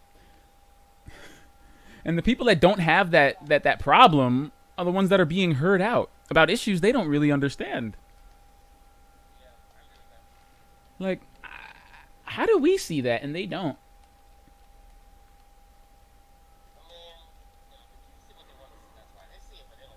Oof. They're gonna care. They're gonna care when somebody catches a record. Like when they never care until it turns on them. Really, like Jimmy Kimmel was all about cancel culture, and now they're Karl Maloning him to death. I went on YouTube and downloaded it before it gets removed because you know it's gonna. And you know what's funny about that? You know, again, I'm not even about to call Jimmy Kimmel racist because he's not. It's a joke. It's a stupid joke on a. All right. One, it's not even funny, to be honest. I mean, yeah, Karl Malone does kind of sound like that, but there's no joke in the sketch itself. Like I watched it today just on a lark. It's not even funny, and but it's not it's literally Karl Malone on Aliens. It's a minute of Jimmy Kimmel impersonating Karl Malone talking about what he would do in an alien invasion. That's all it is. But when you remove, yes, but when you remove all context, the time period, the joke, everything about it, all you have left is Jimmy Kimmel in blackface. He was like brown makeup and a bald cap. But again, he's impersonating Karl Malone. Talking about an alien invasion. I mean, I can't see it. I don't see the racism. He's playing a black person. I mean, there's a difference between and you know why? Because we removed stuff like context from it, and I don't understand it. Like, there's a difference between being racist and wearing a costume to imitate someone. Like, there's racist No, it doesn't, and that's that's the difference. Back in the days, they explicitly said this is what black people are like. That's the difference. Back in the day, when they wore blackface and were tap dancing and the big lips and the wide eyes they were definitively saying that's what we are like. That's not the same thing as Jimmy Kimmel impersonating Karl Malone. Because Jimmy Kimmel isn't saying all black people are Karl Malone, or all black people talk like Karl Malone, or see the world the way Karl Malone does. That's the difference. And that's what I mean. When you remove all of the context and reasoning from it, yeah, that's all you have left. Is just a dude in blackface. I mean, if I'm being completely honest, I feel like blackface was inappropriate a long time ago. Again, blackface.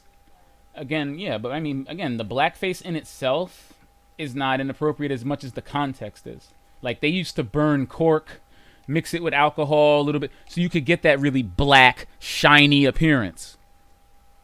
You know, like there was thought and effort put into pantomiming what they thought everybody should think black people are and look like. So I can't take Jimmy Kimmel in some light brown makeup to be in the same context as the burnt cork mixture used to create blackface and the reason and the purpose as to why it is made out of what it is. Like, you become stupider. You become lesser as a culture, and you become dumb. How many people do you think know what I just told you?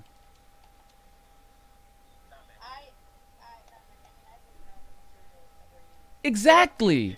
And they're not gonna know. The longer they continue to not teach it, it's going to be something that's lost to time. So now we've reduced blackface from something very, very specifically designed to denigrate black people to any person wearing makeup that makes their skin darker. Like we've been reductive. We've taken away from it. We've taken away from knowledge and culture to be angry. We are lesser. We know less. We have no historical context now. Like, I'm gonna die, you know?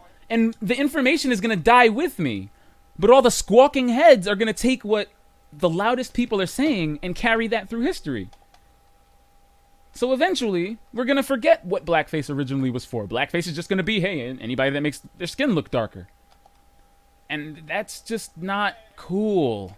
Like, to be collectively dumber just so we can all agree on the same things is not progress in any way, shape, or form. That's not what progress means. It's insane that increasingly,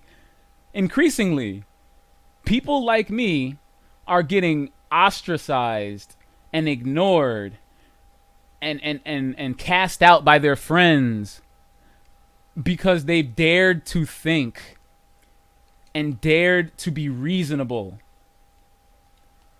It's insane. Yeah. I've lost so many friends and been largely ignored because when we started going crazy like this, I was like, no,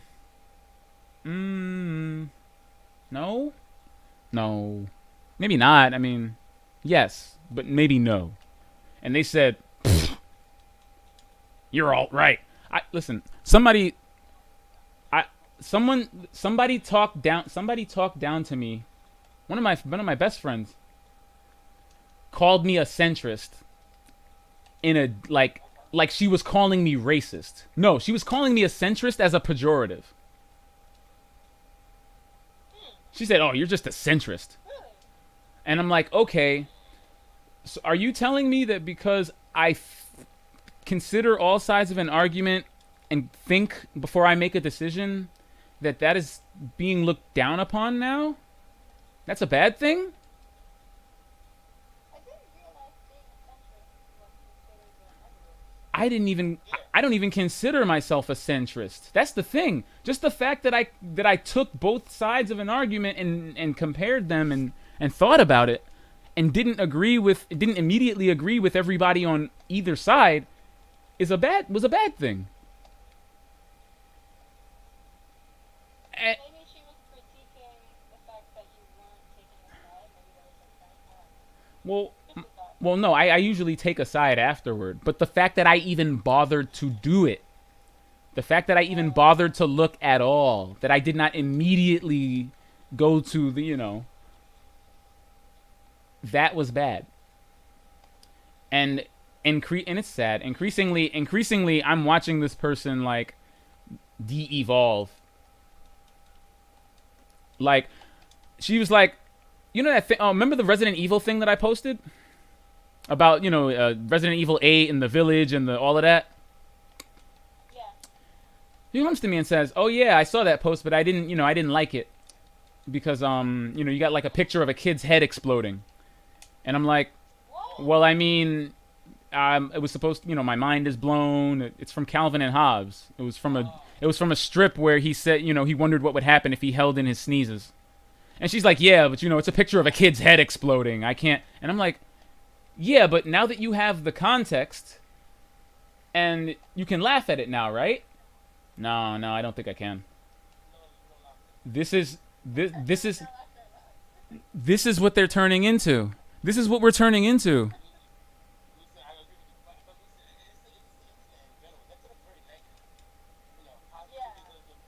It's a cartoon. It's a comic strip of a kid's head exploding like a nuclear bomb. It's not gory. It's not realistic. It's a cartoon. And it has, I'm like, oh God. Take a picture, everyone. This culture, our culture is about to die a violent death. We're not going to be allowed to be funny. We're not going to be allowed to be satirical or joke about anything. Or I should have noticed when the Schindler's List thing. The guy had the nerve to say that The Last of Us Part 2 was like, and they jumped on him like he said it was like the Holocaust. Because without context, without meaning, forgetting that it's a movie by a director, all you have is a movie about the Holocaust. Thank you. No. And that's what he was trying to convey with words. And they jumped on his neck like he was comparing it to the actual tragedy of the Holocaust. Oh my God. Did he say that?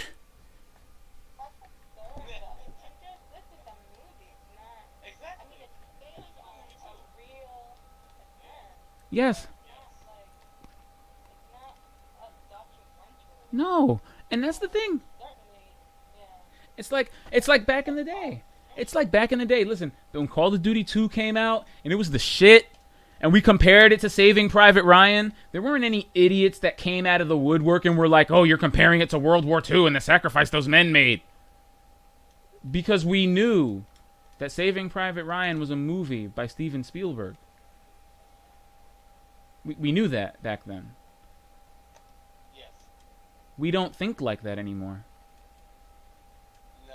We let the lunatics run the asylum, guys. I tried to say something about it years ago, and everybody was like, it's harmless, and it's not, whatever. And now they're got... It's so bleak. Oh, God. It's so bleak, and now that's why I'm saying now, like, oh, they're not gonna Eddie Murphy for Delirious. Yeah, eventually, maybe, possibility, because back when we were just canceling people on Twitter, it's only on Twitter. It's only on Twitter. Yeah, but I mean, with Twitter, it encourages people to get more likes and more engagement. So pretty much negativity makes Twitter go. I hope the loss of respect. Mm-hmm. The more time you spend on it, the more Pretty much, yeah. Yeah, but then you have two choices. You have a choice, though. You have a choice to either adhere to the toxicity or leave. And a lot of people are just adhering to it. Like, I leave. I can't stand Twitter after, like, a good 10 or 20 minutes. I gotta leave. I gotta decompress. yeah. I love it though. I love Twitter. But you don't, like, actively engage in Twitter the way, some of these people do. No. You use it for a specific purpose. Yeah, you don't use it as, like, the bedrock. You don't use it as the bedrock of your morality. Some people do that. No way. No way. I mean,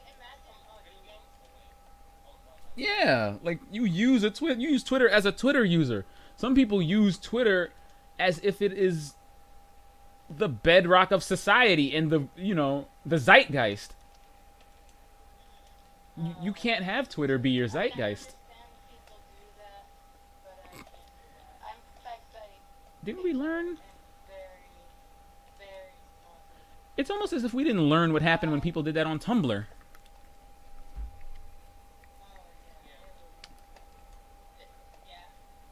Wait, is that just Reddit? I lightly use Reddit.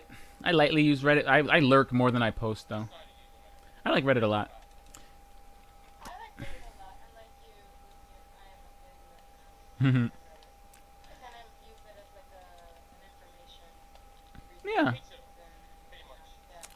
Yeah, and and I bless Reddit because Reddit, I feel like Reddit has the best of both worlds because it has a very short format as far as like browsing and reading it is concerned. But if you also want to have deeper conversations or longer form, like it allows for that too. Yeah, you have moderators. Yes. And there are like communities, like dedicated Yes. Mm-hmm. Exactly. So you can go to a target and I can attack. Yeah, like. Yeah. Mm-hmm.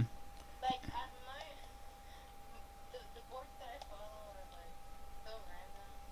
There's rape secrets, and then there's like script writing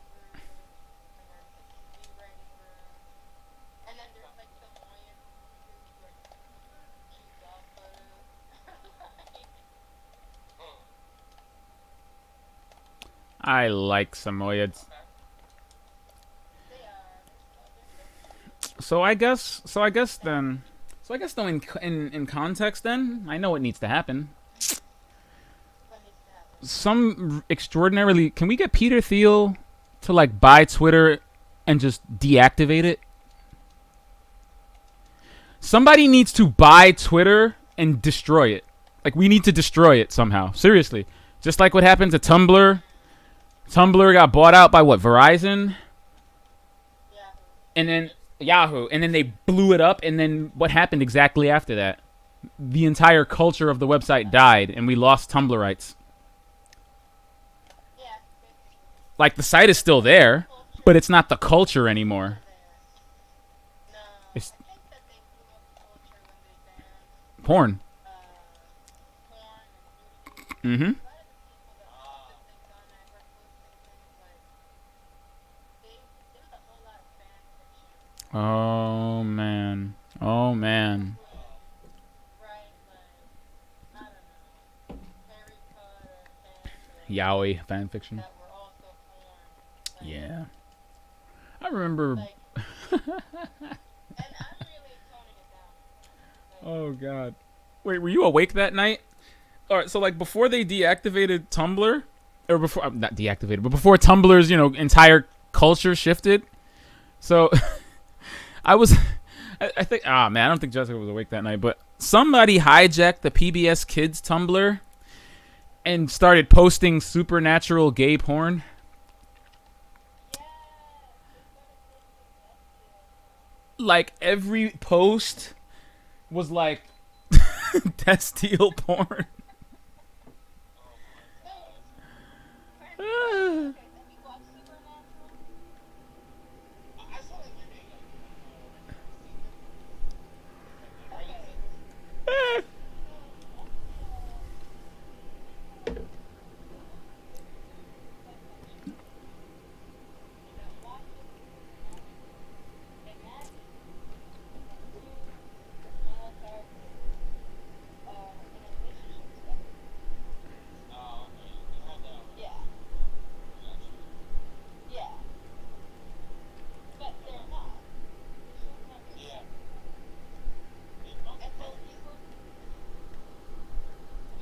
Yeah. So you got a double dose of incest to go along with it? Yeah. Yeah. Yeah, that's what it is.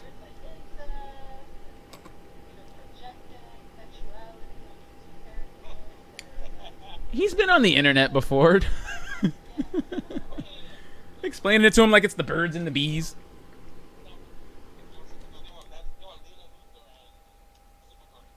Good lord. Did you just say Lena Luthor? And they're both, yeah, Lena Luthor and they're both homosexual. Oh heavens. They've never dated women ever. I mean that doesn't surprise me. It's not as old as as old as time, unfortunately.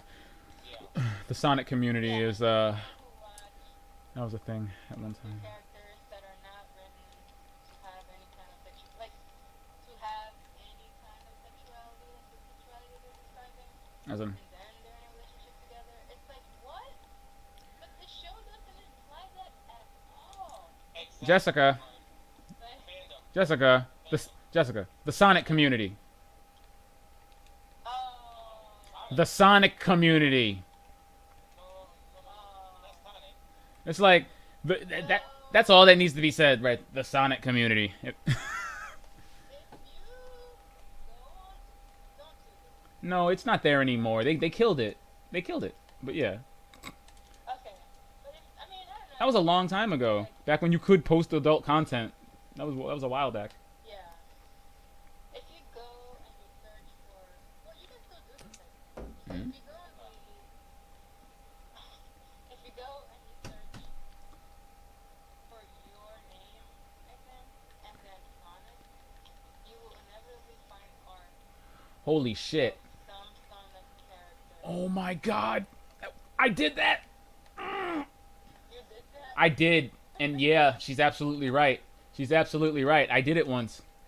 It's true. Yeah. And you're gonna be very disturbed. Like a hedgehog out there with like a 6-foot long dick.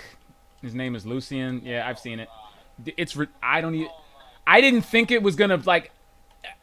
had ideas about what it could be, and mind you, okay, I've been on the internet as long as like IRC chats, and so I already had a pretty vivid picture of what was possible, and it still managed to surprise me. It still managed to surprise me with what I found when I searched my name plus yeah. Oof. Yeah. Just goes to show you don't underestimate the internet. You know. I If, didn't think I was gonna find anything, but lo and behold. oh, Jessica. Oh no, Jessica, yours. Tale as old as time. Now your name is way too popular for that. Like, I didn't think I'd find Lucian because I thought I had a couple of I didn't think I'd find a Lucian, and if I did, it wouldn't be that bad. Because I got a couple of safeguards, you know, not having a common name or having a famous name. Like, not too famous anyway, outside of nerd circles. But nope, they got me too. And if they got me, none of y'all are safe. Especially not you. Oh, man, you're definitely not safe. Ah, nope. No one is safe. Nah, man. You have a very pragmatic dad-like name, so no. You're not safe. I'm sorry. You have he has a very pragmatic name. Like I would not be surprised to see your name like on a door, like an officiate in any official capacity. So, yeah, you know his name is like, yeah, no, I don't even, yeah, nope. Your name is being misused. Your name is being very inappropriately used. Okay, all of this to say that this is Yes. what Tumblr was at one point, right? Yeah. And then they went ahead and installed nudity and that. Adult content and even like insinuating or having a page related to it is like, nope. So you couldn't even like link somewhere else. It pretty much destroyed everything that site had going for it Mm-hmm. Which as is, a community, you know? Everyone went to Twitter. mm-hmm. Which is why I'm saying. You know what? I bet you're right. Which is why I'm saying somebody needs to buy it and then take away the ability to talk. Like, yeah, retweets and likes, sure. Don't let people communicate with each other. Don't let people tweet at each other. Remove mentions. Just likes and retweets. You agree with something? Retweet it. But that's it. Because talking on Twitter is, I think, where everything goes wrong. Being able to directly reply to someone en masse is kind of where the concept goes awry. Yeah, I think that's where it goes awry. Like, you wouldn't have been able to cancel anybody if you couldn't go back and read what someone said. And these people communicate and proliferate based on what they say. So, wow. Like, what? So, yeah. Like, and whenever you hear people say why they don't like Facebook, what is their primary complaint about what they don't like about Facebook? All the yeah, but as a communication format, people don't like to read long things. People don't like to respond. People don't like to respond in long and nuanced ways, and have long conversations. They don't like the method of communication because it's long form, nuanced, and sophisticated. Does Twitter have? No, I mean, Twitter has groups. It's you, and then there's Twitter. Yeah, it's called Twitter. That's Twitter. Logging on to Twitter is like going to one giant Facebook group that everyone has access to. Yeah. I rarely DM people on Twitter. It's so weird. Hey, did everyone get their like, dude, do you have a couple of pieces of armor yet? Because I know it's really easy to body tier 1 like absent-mindedly.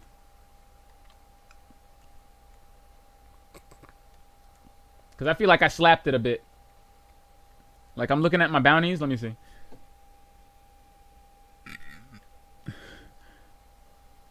Yeah, I don't know if I think if Twitter had groups, it would make things worse. Cause then you'll allow people to create walled off gardens instead of it being an open hornet's nest. You'll have literal corners of the hornet's nest where people will go unchallenged and get even crazier. That was my original problem with a lot of groups before, is that people would create, like, what was it when we were advocating for like safe spaces, and you surround yourself with people that think like you, and it changes the way you think. It turns your line of thinking into us versus them, because there's an us to recognize.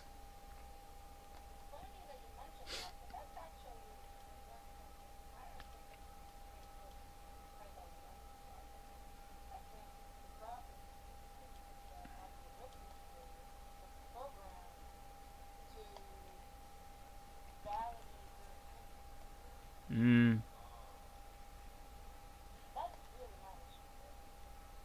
I never thought of that. I like it. That's actually kind of true. Mm-hmm.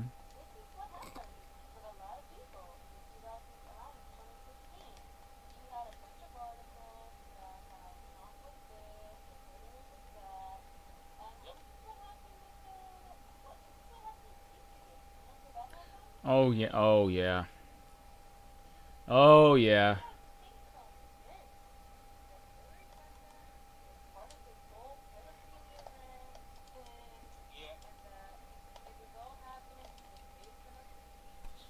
Wow.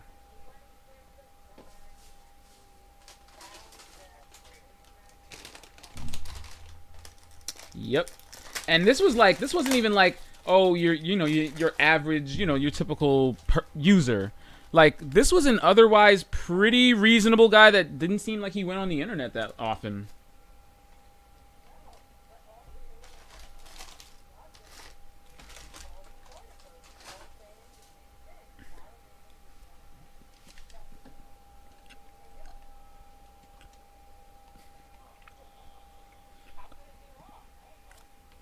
I know. Yeah. I might have. If I just, yeah, I might have. If I used Facebook for nothing but, like, getting some news and then running along, or, I probably, would be caught in the same web.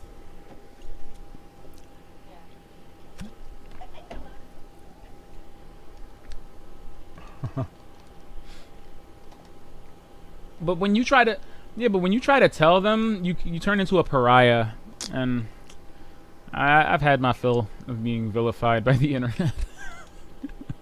Like, they kind of just turn on you, even if they, like, it's so crazy that people that have, like, trusted you or known you for years, it's like, no, now I'm lying to you, now I'm disingenuous, like, all the time you've known me, now I'm a terrible person that just doesn't want you to live a nice life.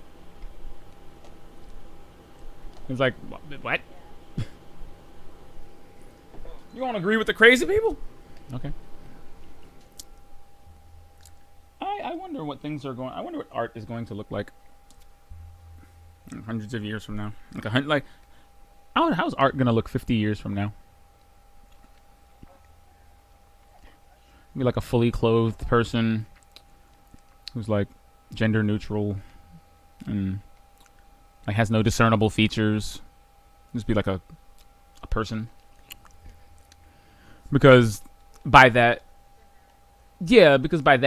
point we won't want to trigger gay people by showing like breasts or even the semblance of them. We won't want to trigger people that don't like curves by showing a hip. People that don't, people that are blind. She'll have sunglasses on, so people that are blind won't be. Even though they can't see the picture, just the very fact that they painted a picture of someone who could see might be offensive to them, so they won't have eyeballs. Like I hate, it's disingenuous to bring up the most extreme possibility as a basis for argument. So I am joking, but you know, just the fact that we've gone this far, I hope the extreme joke just makes us think a little bit, you know, that we should take care to not go there. You know, let's just take care and, you know, just not go there. Because if I can make a joke about it, there's a reason why. Yeah, like if I think that's if I think that's a funny extreme conclusion, then there's a reason for that. We used to take satire very seriously, you know. I think that's really funny that you can watch like The Outer Limits or The Twilight Zone, and it warns about stuff like this happening. And I wonder how many people like watched it and thought, whatever, it's fiction. I mean, yeah, it's fiction, but it's like it's like an extreme conclusion that you can make from something that exists. I mean, the inherent lesson isn't that this is going to happen if you do this, but look at what happened in an instance where we did this and no one, you know, said anything or did anything. And look at what happened to them, you know. It's just really funny. Like, I love, there's an episode where, like, there's this guy, he looks like you or I, and he's in the hospital because he's getting an operation. He's getting a surgical operation because, you know, he's never really felt attractive, you know, around anybody, and he just wants to kind of, you know, have some self-esteem or whatever. He saved up and he's going to get an operation, so he, you know, look really. And this guy is gorgeous. This guy is handsome. Okay, he's not a bad-looking guy. He's got a chin, a face. You know, he looks like a person. Fine, but you know, some people do have self-esteem issues that will cause them to, you know, get surgeries they don't need.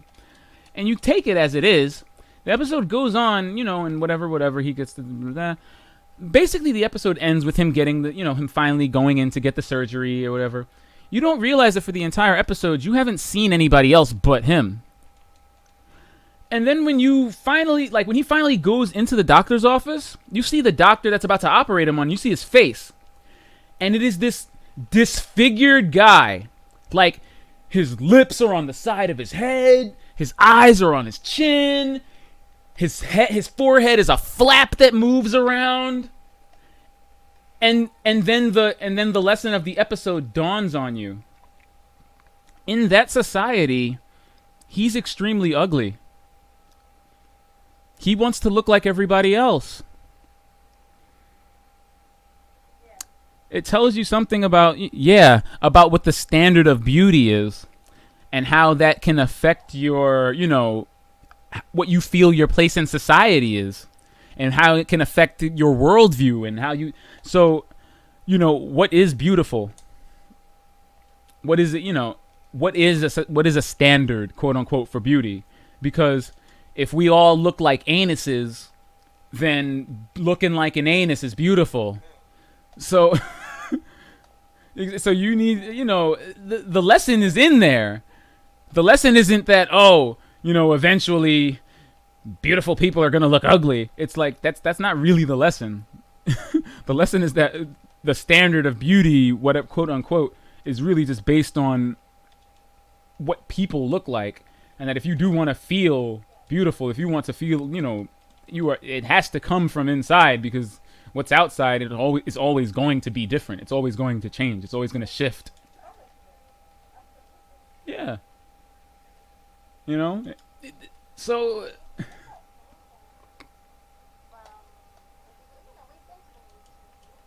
mm-hmm.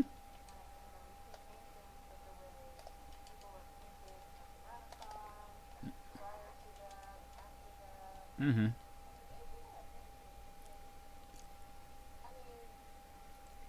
They're not skinny. Yep.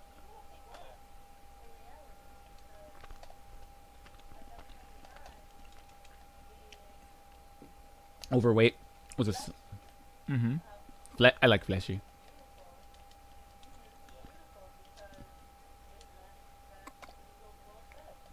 Yeah. It meant that you were wealthy and.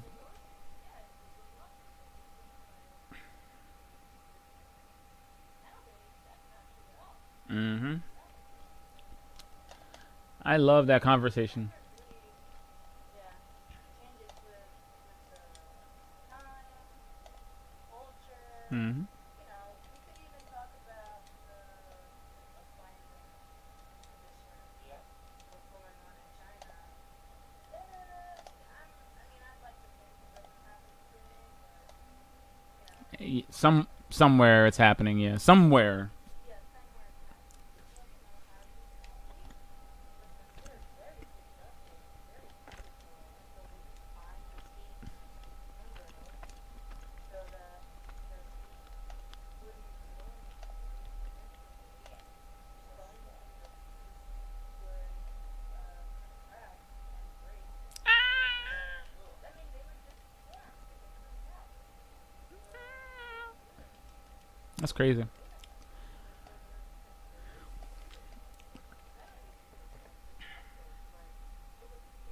Y'all are just dying. Why y'all keep dying? It's. I'll get you. I'll get you. It's tier 1. I'll get you. Yeah, you know, it's I love that conversation in The Last of Us when Ellie sees a supermodel, like in the first one, when she sees a supermodel on a poster, and she turns to Joel and she's like, "Wow, she's really skinny. I thought you guys had food in your time." And he's like, "We did. You know, some just chose not to eat it." And she's like, "That's really stupid. Why?" He's like, "For looks." She's like, "Wow, that's really stupid." Like that conversation is so illuminating as to what we, you know, as to where we are as a culture. Because this girl who is used to scavenging and fighting and tooth and nail for every scrap of food available cannot comprehend that there was actually a point in time where we had so much food, people willingly starved themselves to look skinny and emaciated. Like, completely baffled her. It did not make sense at all.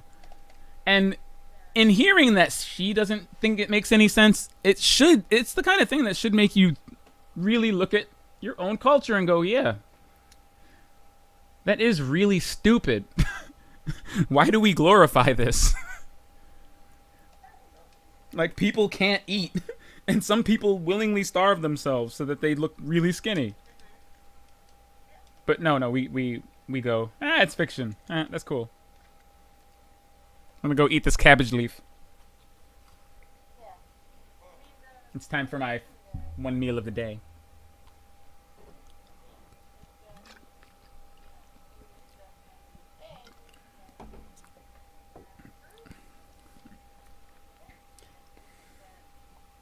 You shouldn't let.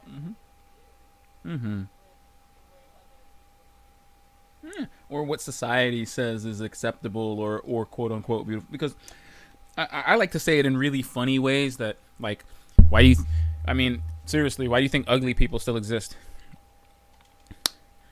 It's like, you laugh, but it's like, it's because they found other ugly people. So what's ugly?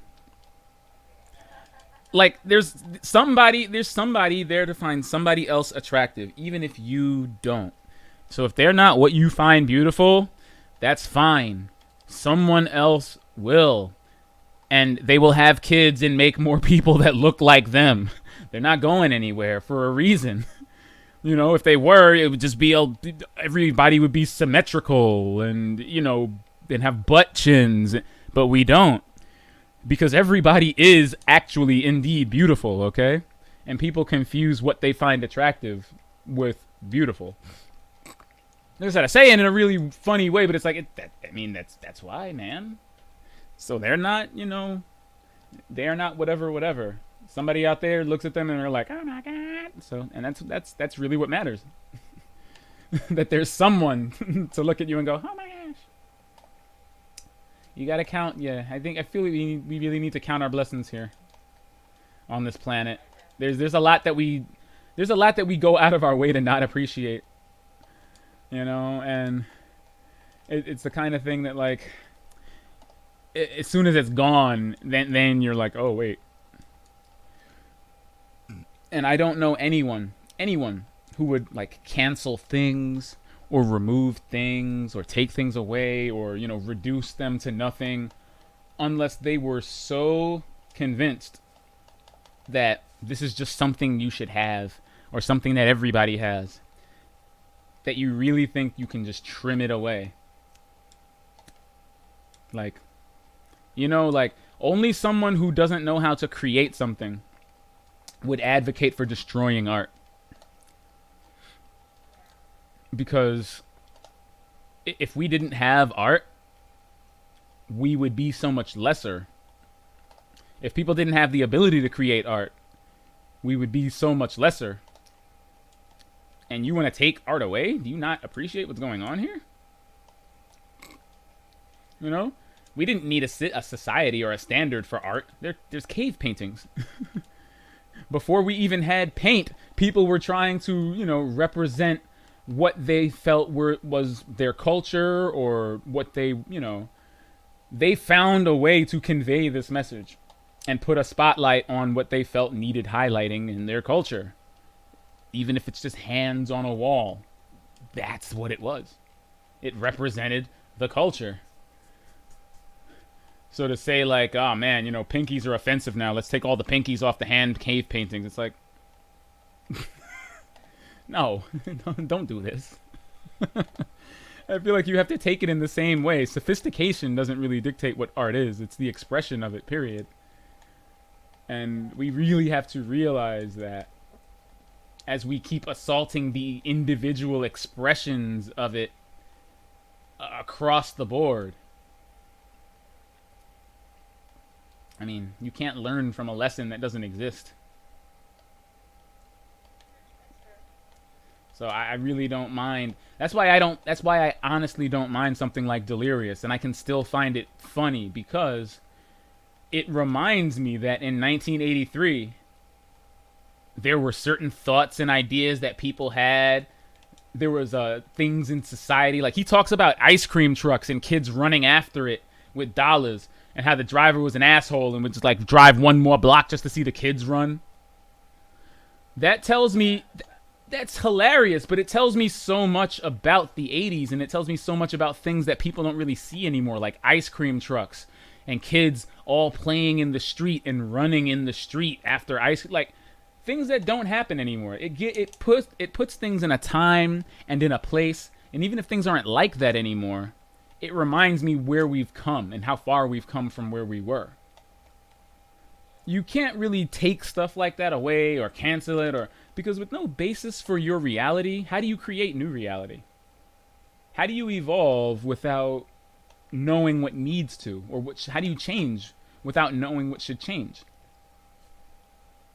Like, it has to exist in all of its forms, in all of its ugly forms. Gone with the Wind needs to exist. We need that movie so that we know where society should never go again.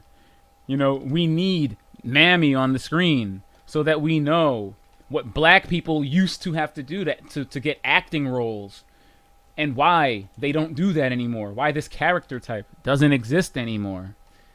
All of these things are teachable moments, but all these things are, they're art, but they're also magnifying glasses. They're also teachable moments that you should be proud of it.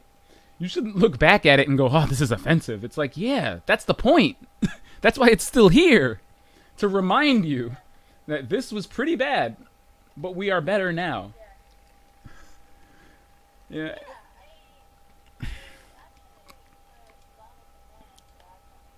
With a disclaimer. Mm-hmm. I mean, oh, with context? Oh, nice.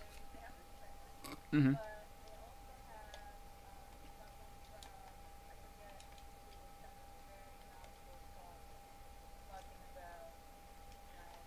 Yes!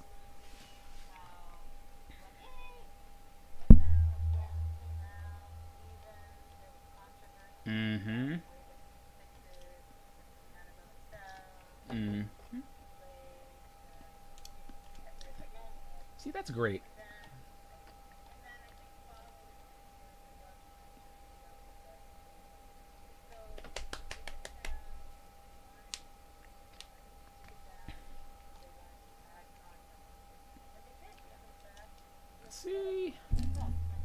That's great. Like, educate people. Like, you don't have to leave it up there untouched, but don't get rid of it. You know, because that's the entire point. That's why we have culture in the first place. To look back on it now that we are more sophisticated and say this is terrible and no one should see it completely misses the point of it existing in the first place. Like, I don't know why you want to be like, you don't want to be some amorphous blob, some amorphous directionless blob. And I keep saying, all right, look, you look at the Chazes, you look at Occupy. If you genuinely don't believe that this is what it'll become, because this is it in small pieces, if you don't believe that this is what it will become, this is the end game in an officiated context, then I mean, I don't know what to tell you. Like, people are seeing this pop up in small bits and they're like, oh, well, this is just small fringe, whatever. But what are these people fighting for if not that? Because now they're trying to build it. Now we're trying to get rid of police. So it's like, what are you fighting for if not this in a large scale capacity? The ability to, cancel people and have public opinion dictate justice and law. And you're doing it in small bursts. And even though it keeps imploding, you keep trying to do it.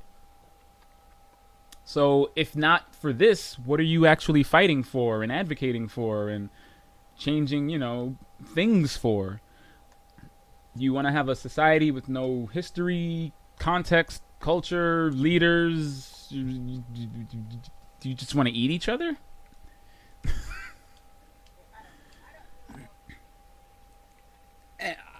Yeah.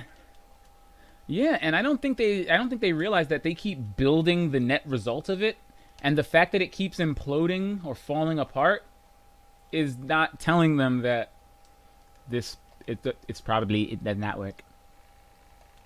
It probably doesn't work, guys. Maybe we need to refine this idea, put it in the oven a bit more, find out what it is our end goal is, and then that's how you get leaders and people that can advocate and rally behind something. You don't get like an amorphous blob of an idea that then mutates into 5 different things over the course of a week. Because you have direction and purpose and a goal. We had civil rights leaders because genuinely civil rights is an inarguable concept that someone who does believe very strongly about it will have conviction that people don't have, that can rally behind them. If your movement can't get a leader or a focus or a message that everyone can agree on, it turns into these things. Yeah, they inevitably dissipate as the message gets so muddled and stretched so thin that it just fizzles out. Unfortunately, that's what's happening to BLM.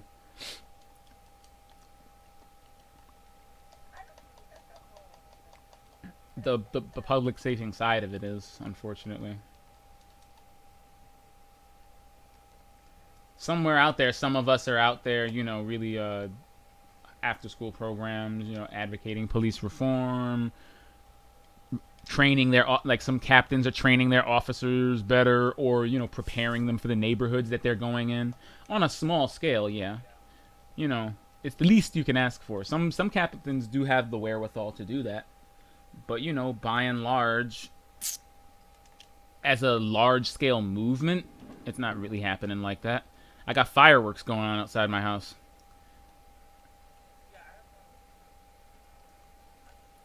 It's so stupid.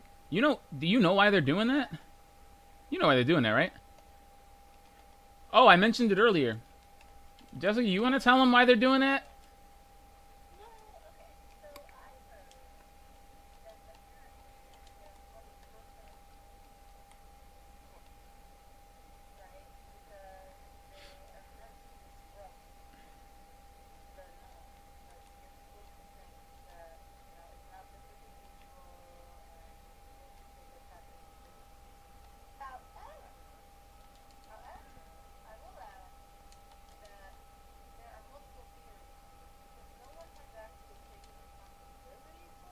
Yeah,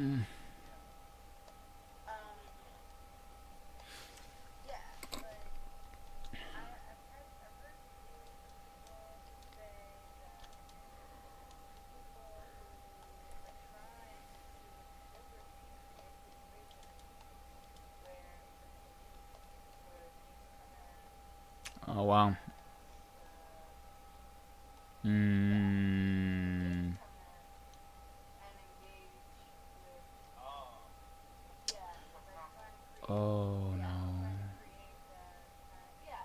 So I don't know what you think. I've heard multiple theories. That's the worst thing I've ever heard. That's so stupid. So, oh god, I didn't. You didn't tell me that part. Oh, well, you told me that you told me about the guy.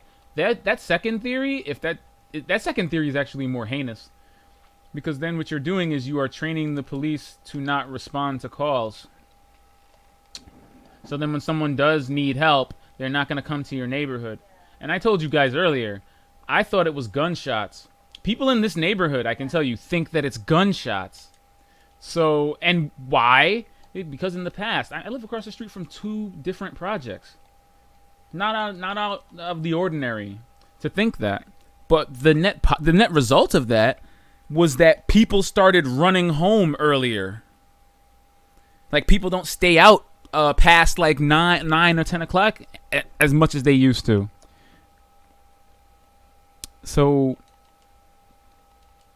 I mean, yeah, like, was that what you wanted?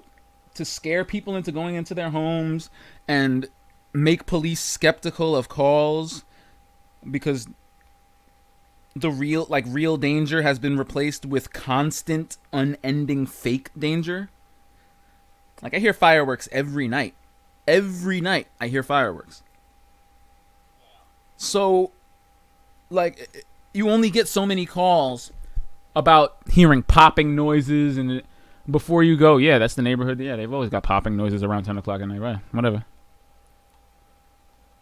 And then with that becomes a norm and a status quo, and then you get bad actors who know, hey, they have popping noises in their neighborhood maybe between 10 and like around 1 in the morning.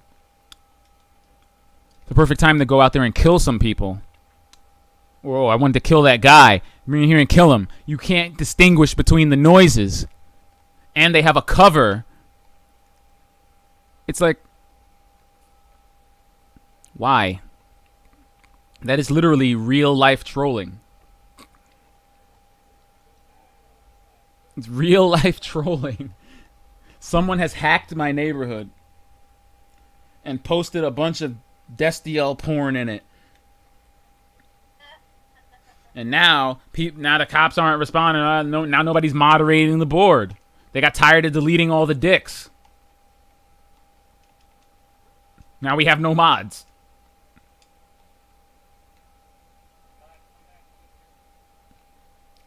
That dude left us. All right, y'all. Y'all want to defeat one more boss? Actually reckon? Yeah. Okay, thank you. Because I feel like while we are quite good at playing, absent-mindedly burning through a lot of these Taken, we did have a failure or two that no one reacted to, and that worries me. So I just want to make sure that we're all, we're all still on track, paying attention. All right. I know we're talking some deep stuff, so it's easy to lose track of the screen. I did once. So all right. Yeah, like we ran out of time. That's when I was like, yes, because we had like 8 seconds left, and that boss was almost dead. I almost screeched, but we got him. I don't know. I think I almost have a full set of I got some invader armor here. Oh, it's gonna be an invasion. Yeah, this is good. I like this. This is good. But yeah, like I wish I had a louder voice. One. Like real-ish. I honestly wish I had a louder voice and a way to, honestly, a genuine way to have someone who could do something listen to it. because like all the talking in the world is great, and and having like a giant noticeable protest is one thing, but I was telling Jessica earlier, it's not like the large, it's not the grand gestures that make up the bulk of your life, make up the bulk of your experience.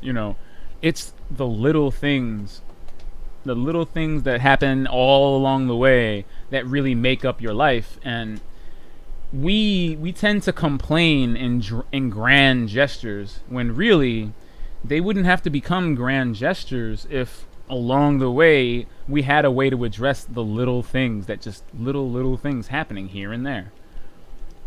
They wouldn't turn into monsters that you need thousands of people to course correct on. It's like if I living in this neighborhood, if I knew like I had a direct line to the mayor or someone like anyone like running Brooklyn. That would instill a confidence in me that I have some choice or agency over the way I live. It would take confidence away from people that think they have the right to hurt other people or do unsavory things because they know they'll get, they're about to get ganked. Like, we can't do that here, man.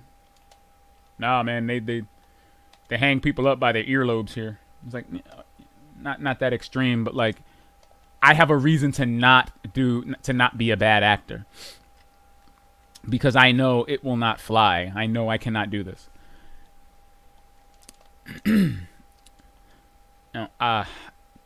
It doesn't sound like it doesn't sound impossible, but I voted yesterday or the day before, but so doing what I can. Yeah, I live near 2 projects. Huh? No, not at all, please. There wasn't even a line. Like, because it was pretty in and out. Like, they weren't even checking IDs. So, oh, I was surprised. Yeah, that's what surprised me. Like, I was flipping out. Yeah, I was flipping out because I was like, usually, but no. So, it was in and out, literally. The tables were really, the machines were, of course, distanced out. The tables were really spread out. And it was really easy. So, I was pretty much boop. Did you stay home? Oh, yeah? Like in your, where'd you go? Where'd you go to that? Is that school that's like near 7th Ave? Oh, the one down the block. Oh, okay. Yeah.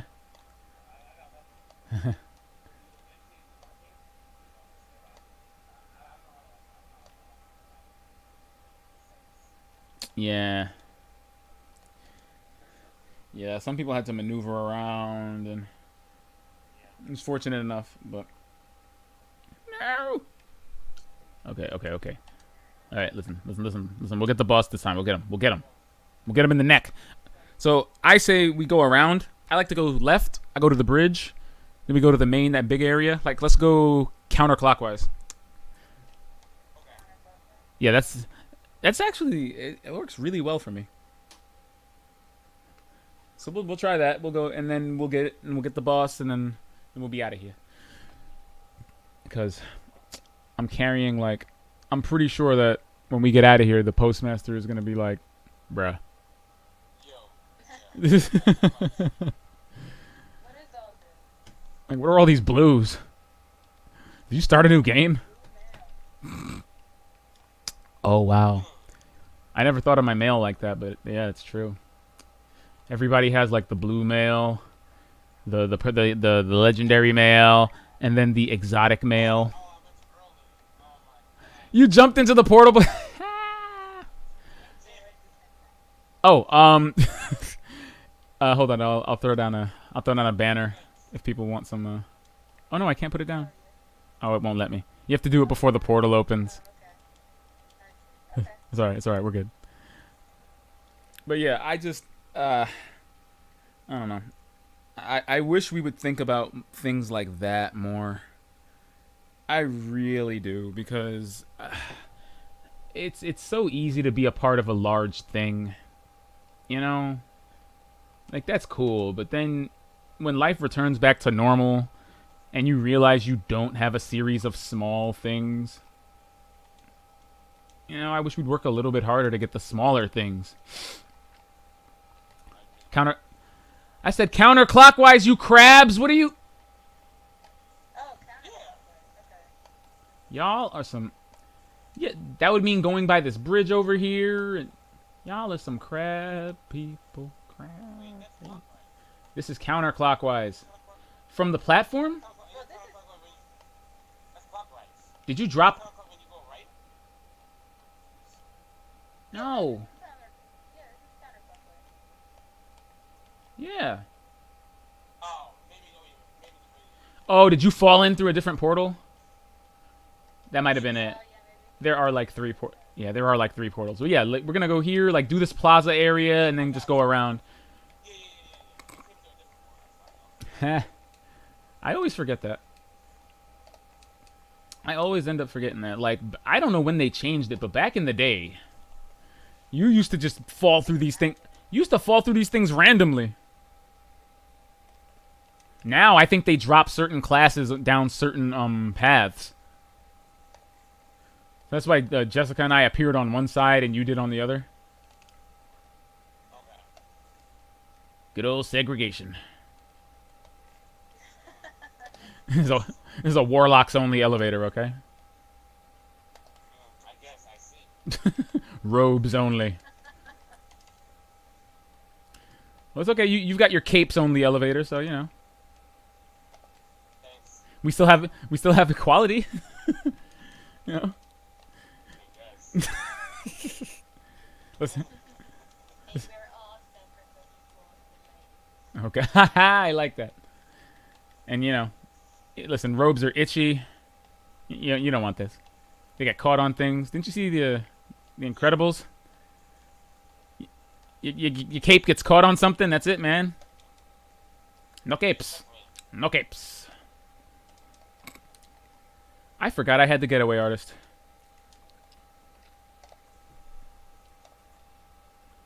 All right. How's that looking? All right, yeah. See, 52. That's how we do it. Yeah. Yeah, because people keep quitting on us. I don't like it. We'll show them. We'll show them that you can do this with 3 people. But yeah, maybe. I think they're in the middle. Oh, there. Look at that guy. He's nice.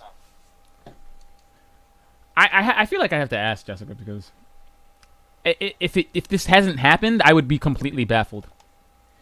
Do you have your Trinity Ghoul catalyst? No, not yet. How? Something for that. How? No, it moves really slow. You know I have the catalyst, right? Have you been using your Trinity Ghoul on everything? No, so I'm not using it right now. I was doing a submachine gun quest. I'm gonna bite you in the face. I was using it through the majority of it. Okay. Yeah, because I was wrecking it. It's easy to get as long as you commit to it, but I know you had a bounty. Excuse me. But yeah.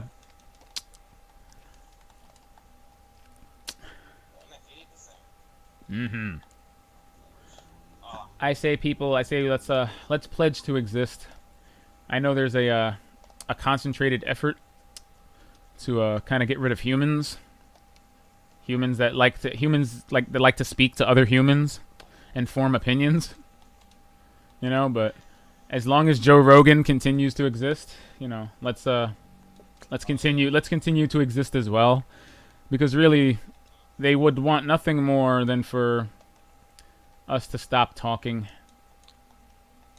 Oh, yeah. Because they don't see the consequences of it, but I think we can, being far enough out of it, what the consequences of not speaking and, you know, locking people into a format can do. So, as long as we exist, you know, they can't. As long as we continue to exist, their attempts at doing this will just continue to collapse in on themselves. Just for our leaders, they just really need to stop ceding ground to them because it's just nuts. It's getting out of hand.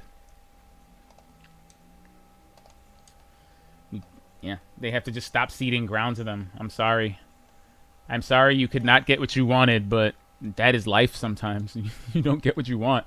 Yeah. Life is rough. Yeah, man, you can't just keep screeching until you get it. And I hope Jimmy Kimmel takes this as a teachable moment because he helped proliferate this culture in the first place. He helped cancel culture thrive, and now it's come for him. So I hope he learns. Like, imagine. I mean, it's so funny that he would be one of the people that did that, all things considered. Like, did he forget about his Karl Malone sketch? I didn't. It's been on YouTube forever. Like, did he forget he did that at one point? Like, wow, dude. In any case, it made me look up a Karl Malone interview, and I did chuckle to myself because he actually did do the voice pretty decently. Where's Karl Malone from? Yeah, where's he from? What accent is that? Not really sure. Because definitely, I mean, because I thought he was exaggerating a bit, but nah, Karl Malone really does have a pretty damn strong accent. Like, geez, even to this day. Yeah, like even to this day, he's like best basketball player, Michael Jordan. What? It was like dead silent in the interview. He's almost dead. Yes. No! Got him. Yeah. We got him. Wait, we got him. Yeah. Like right as the clock hit 0. Right as it hit 0. Nice. But yeah, it's true. Like, I was just sitting there like, oh wow, his accent is serious. Like it is really that thick, even in his old age. Because the way he said Michael Jordan had me like, I almost fell out of my seat.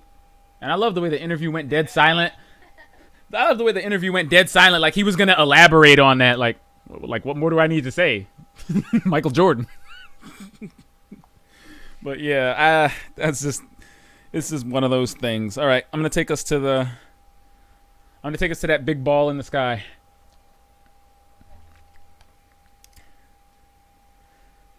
It was a very deep and thought-provoking expert playlist today. We're gonna use this to whenever they say that we don't know what's going on in the world because we play video games. We're gonna play this. We're gonna play clips from this. just waxing deep about the state of our country.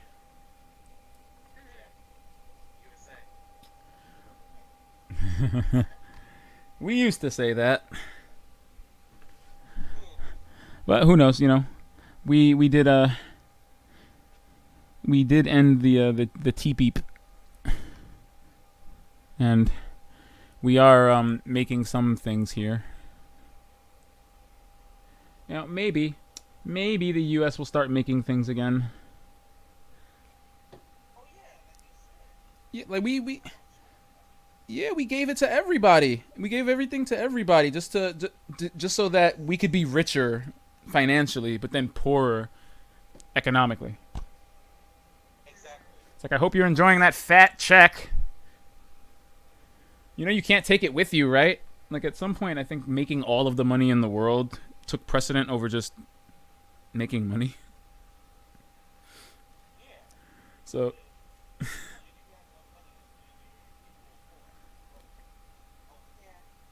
it's a cruel irony that everyone asks about our country. Exactly.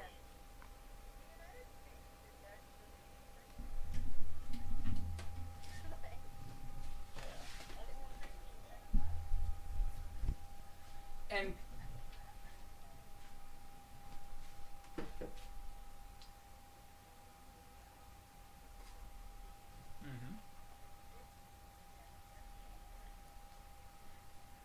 yeah, and you think like during this pandemic, and the way New York City in particular was hit like this, like there was said to somebody like, "Hey, look at what just happened when we had to shut down for a few months.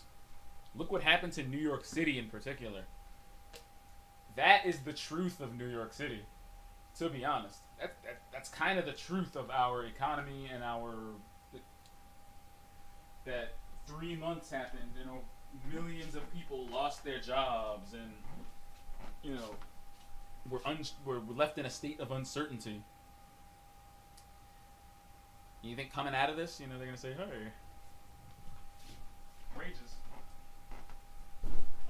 proper wages, and job security, and medical," because when a pandemic hit, people literally had to make the choice between infecting other people and being able to pay their bills, because they knew they couldn't go to the doctor or take time off.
Sorry about that. My controller took a nosedive. Hello? Hello? Oh.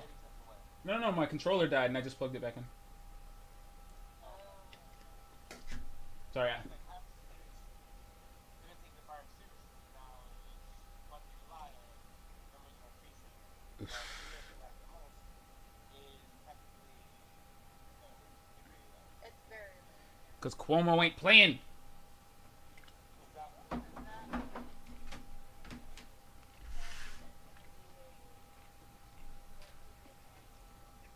Really? for anybody. For anybody that what?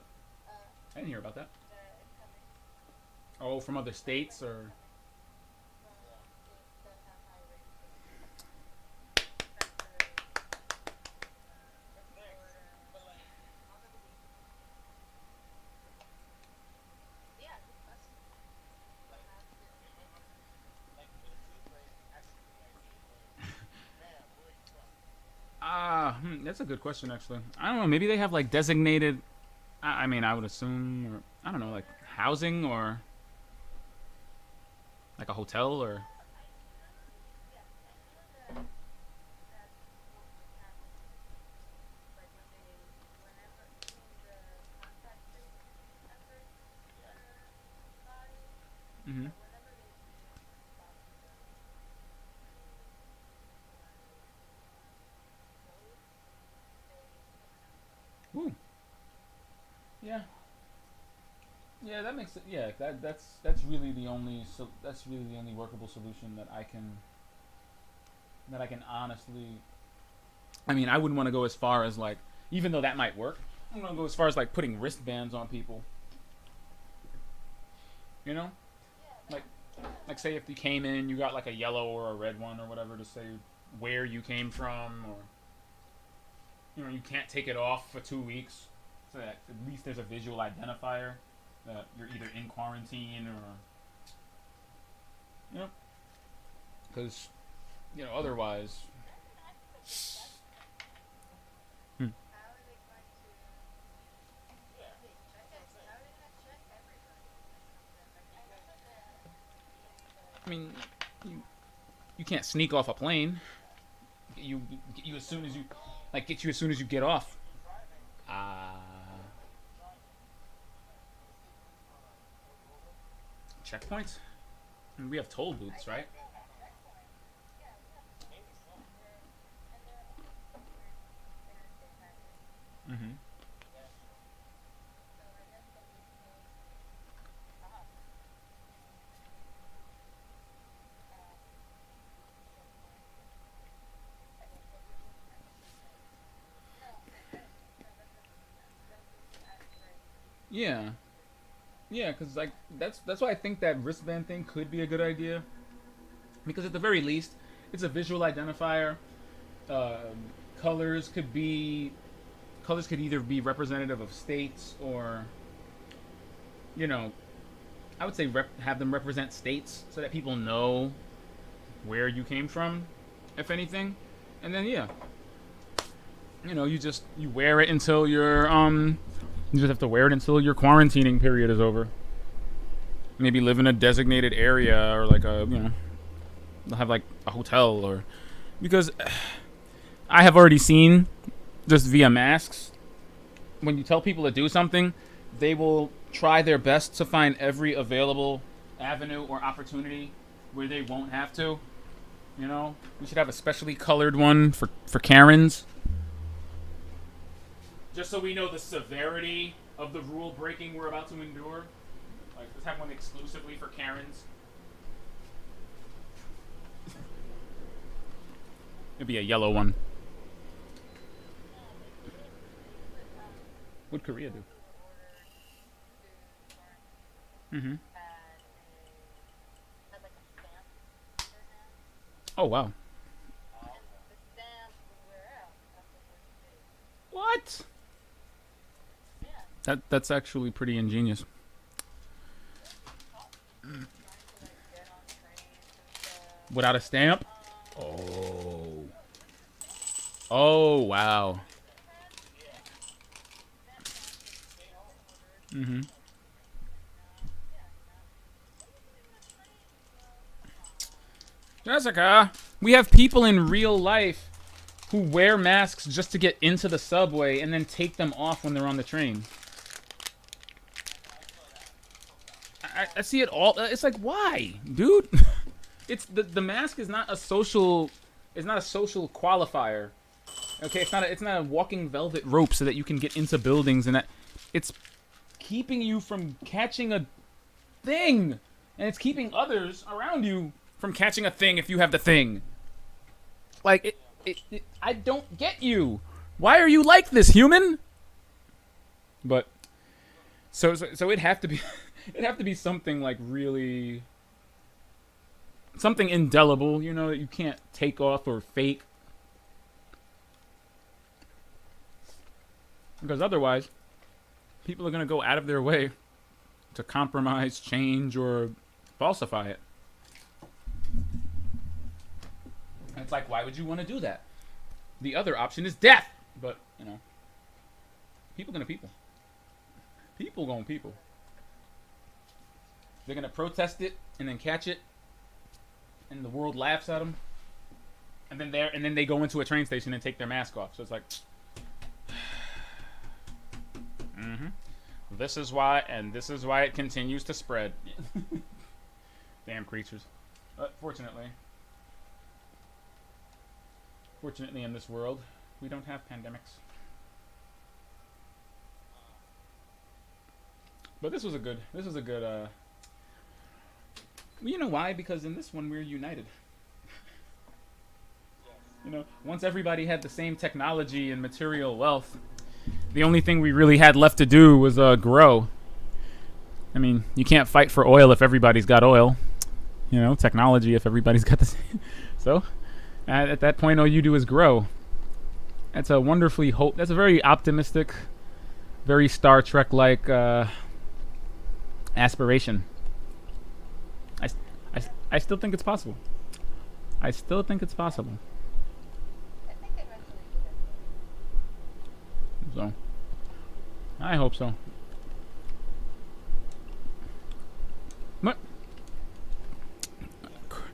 But crab people, are we hey, that's all we can do.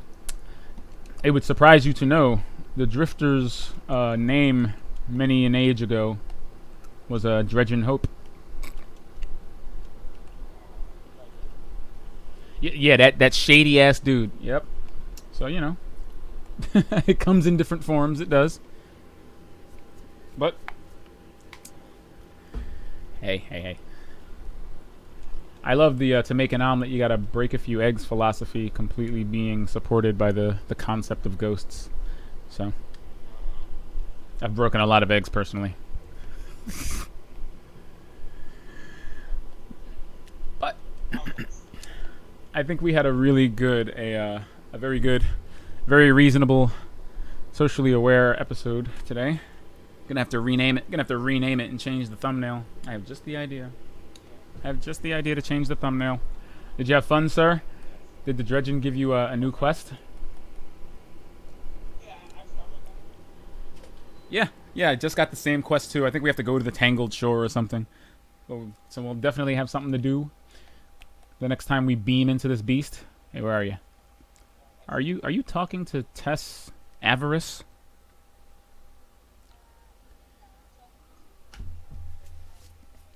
Like, why couldn't the Almighty crash into that thing?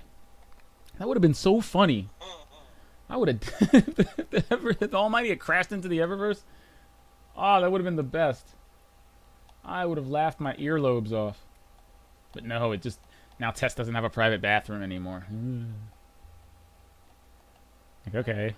You're like, yeah, okay, fine. You took out her private bathroom. Well, she didn't need one of those anyway.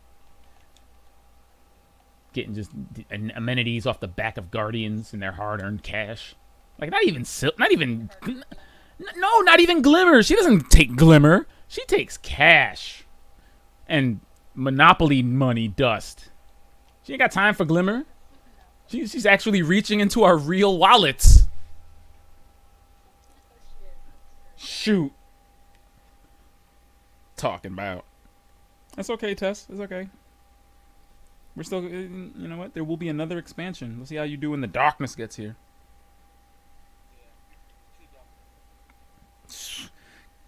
That's exciting.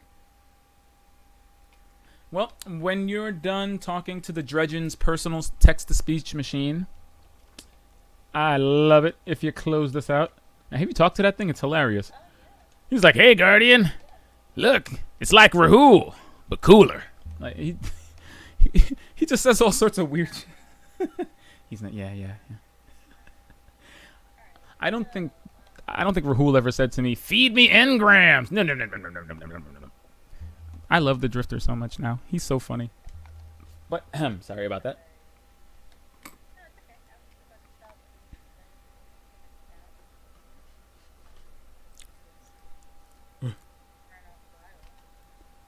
Wow. Yep. Oswald is reasonable, okay?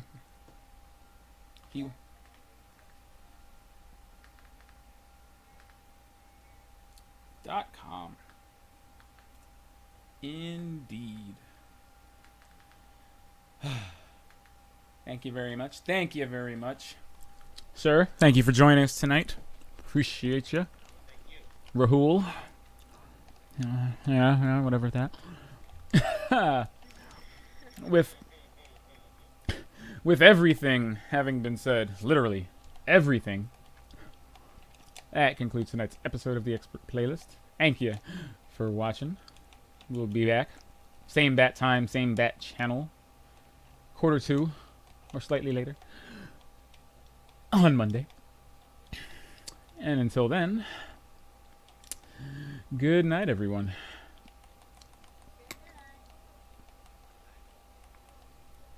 Yeah, you know, she over there talking to the internet. We couldn't do the emote. You know, she's over there on what is it on the Drifters Twitter account.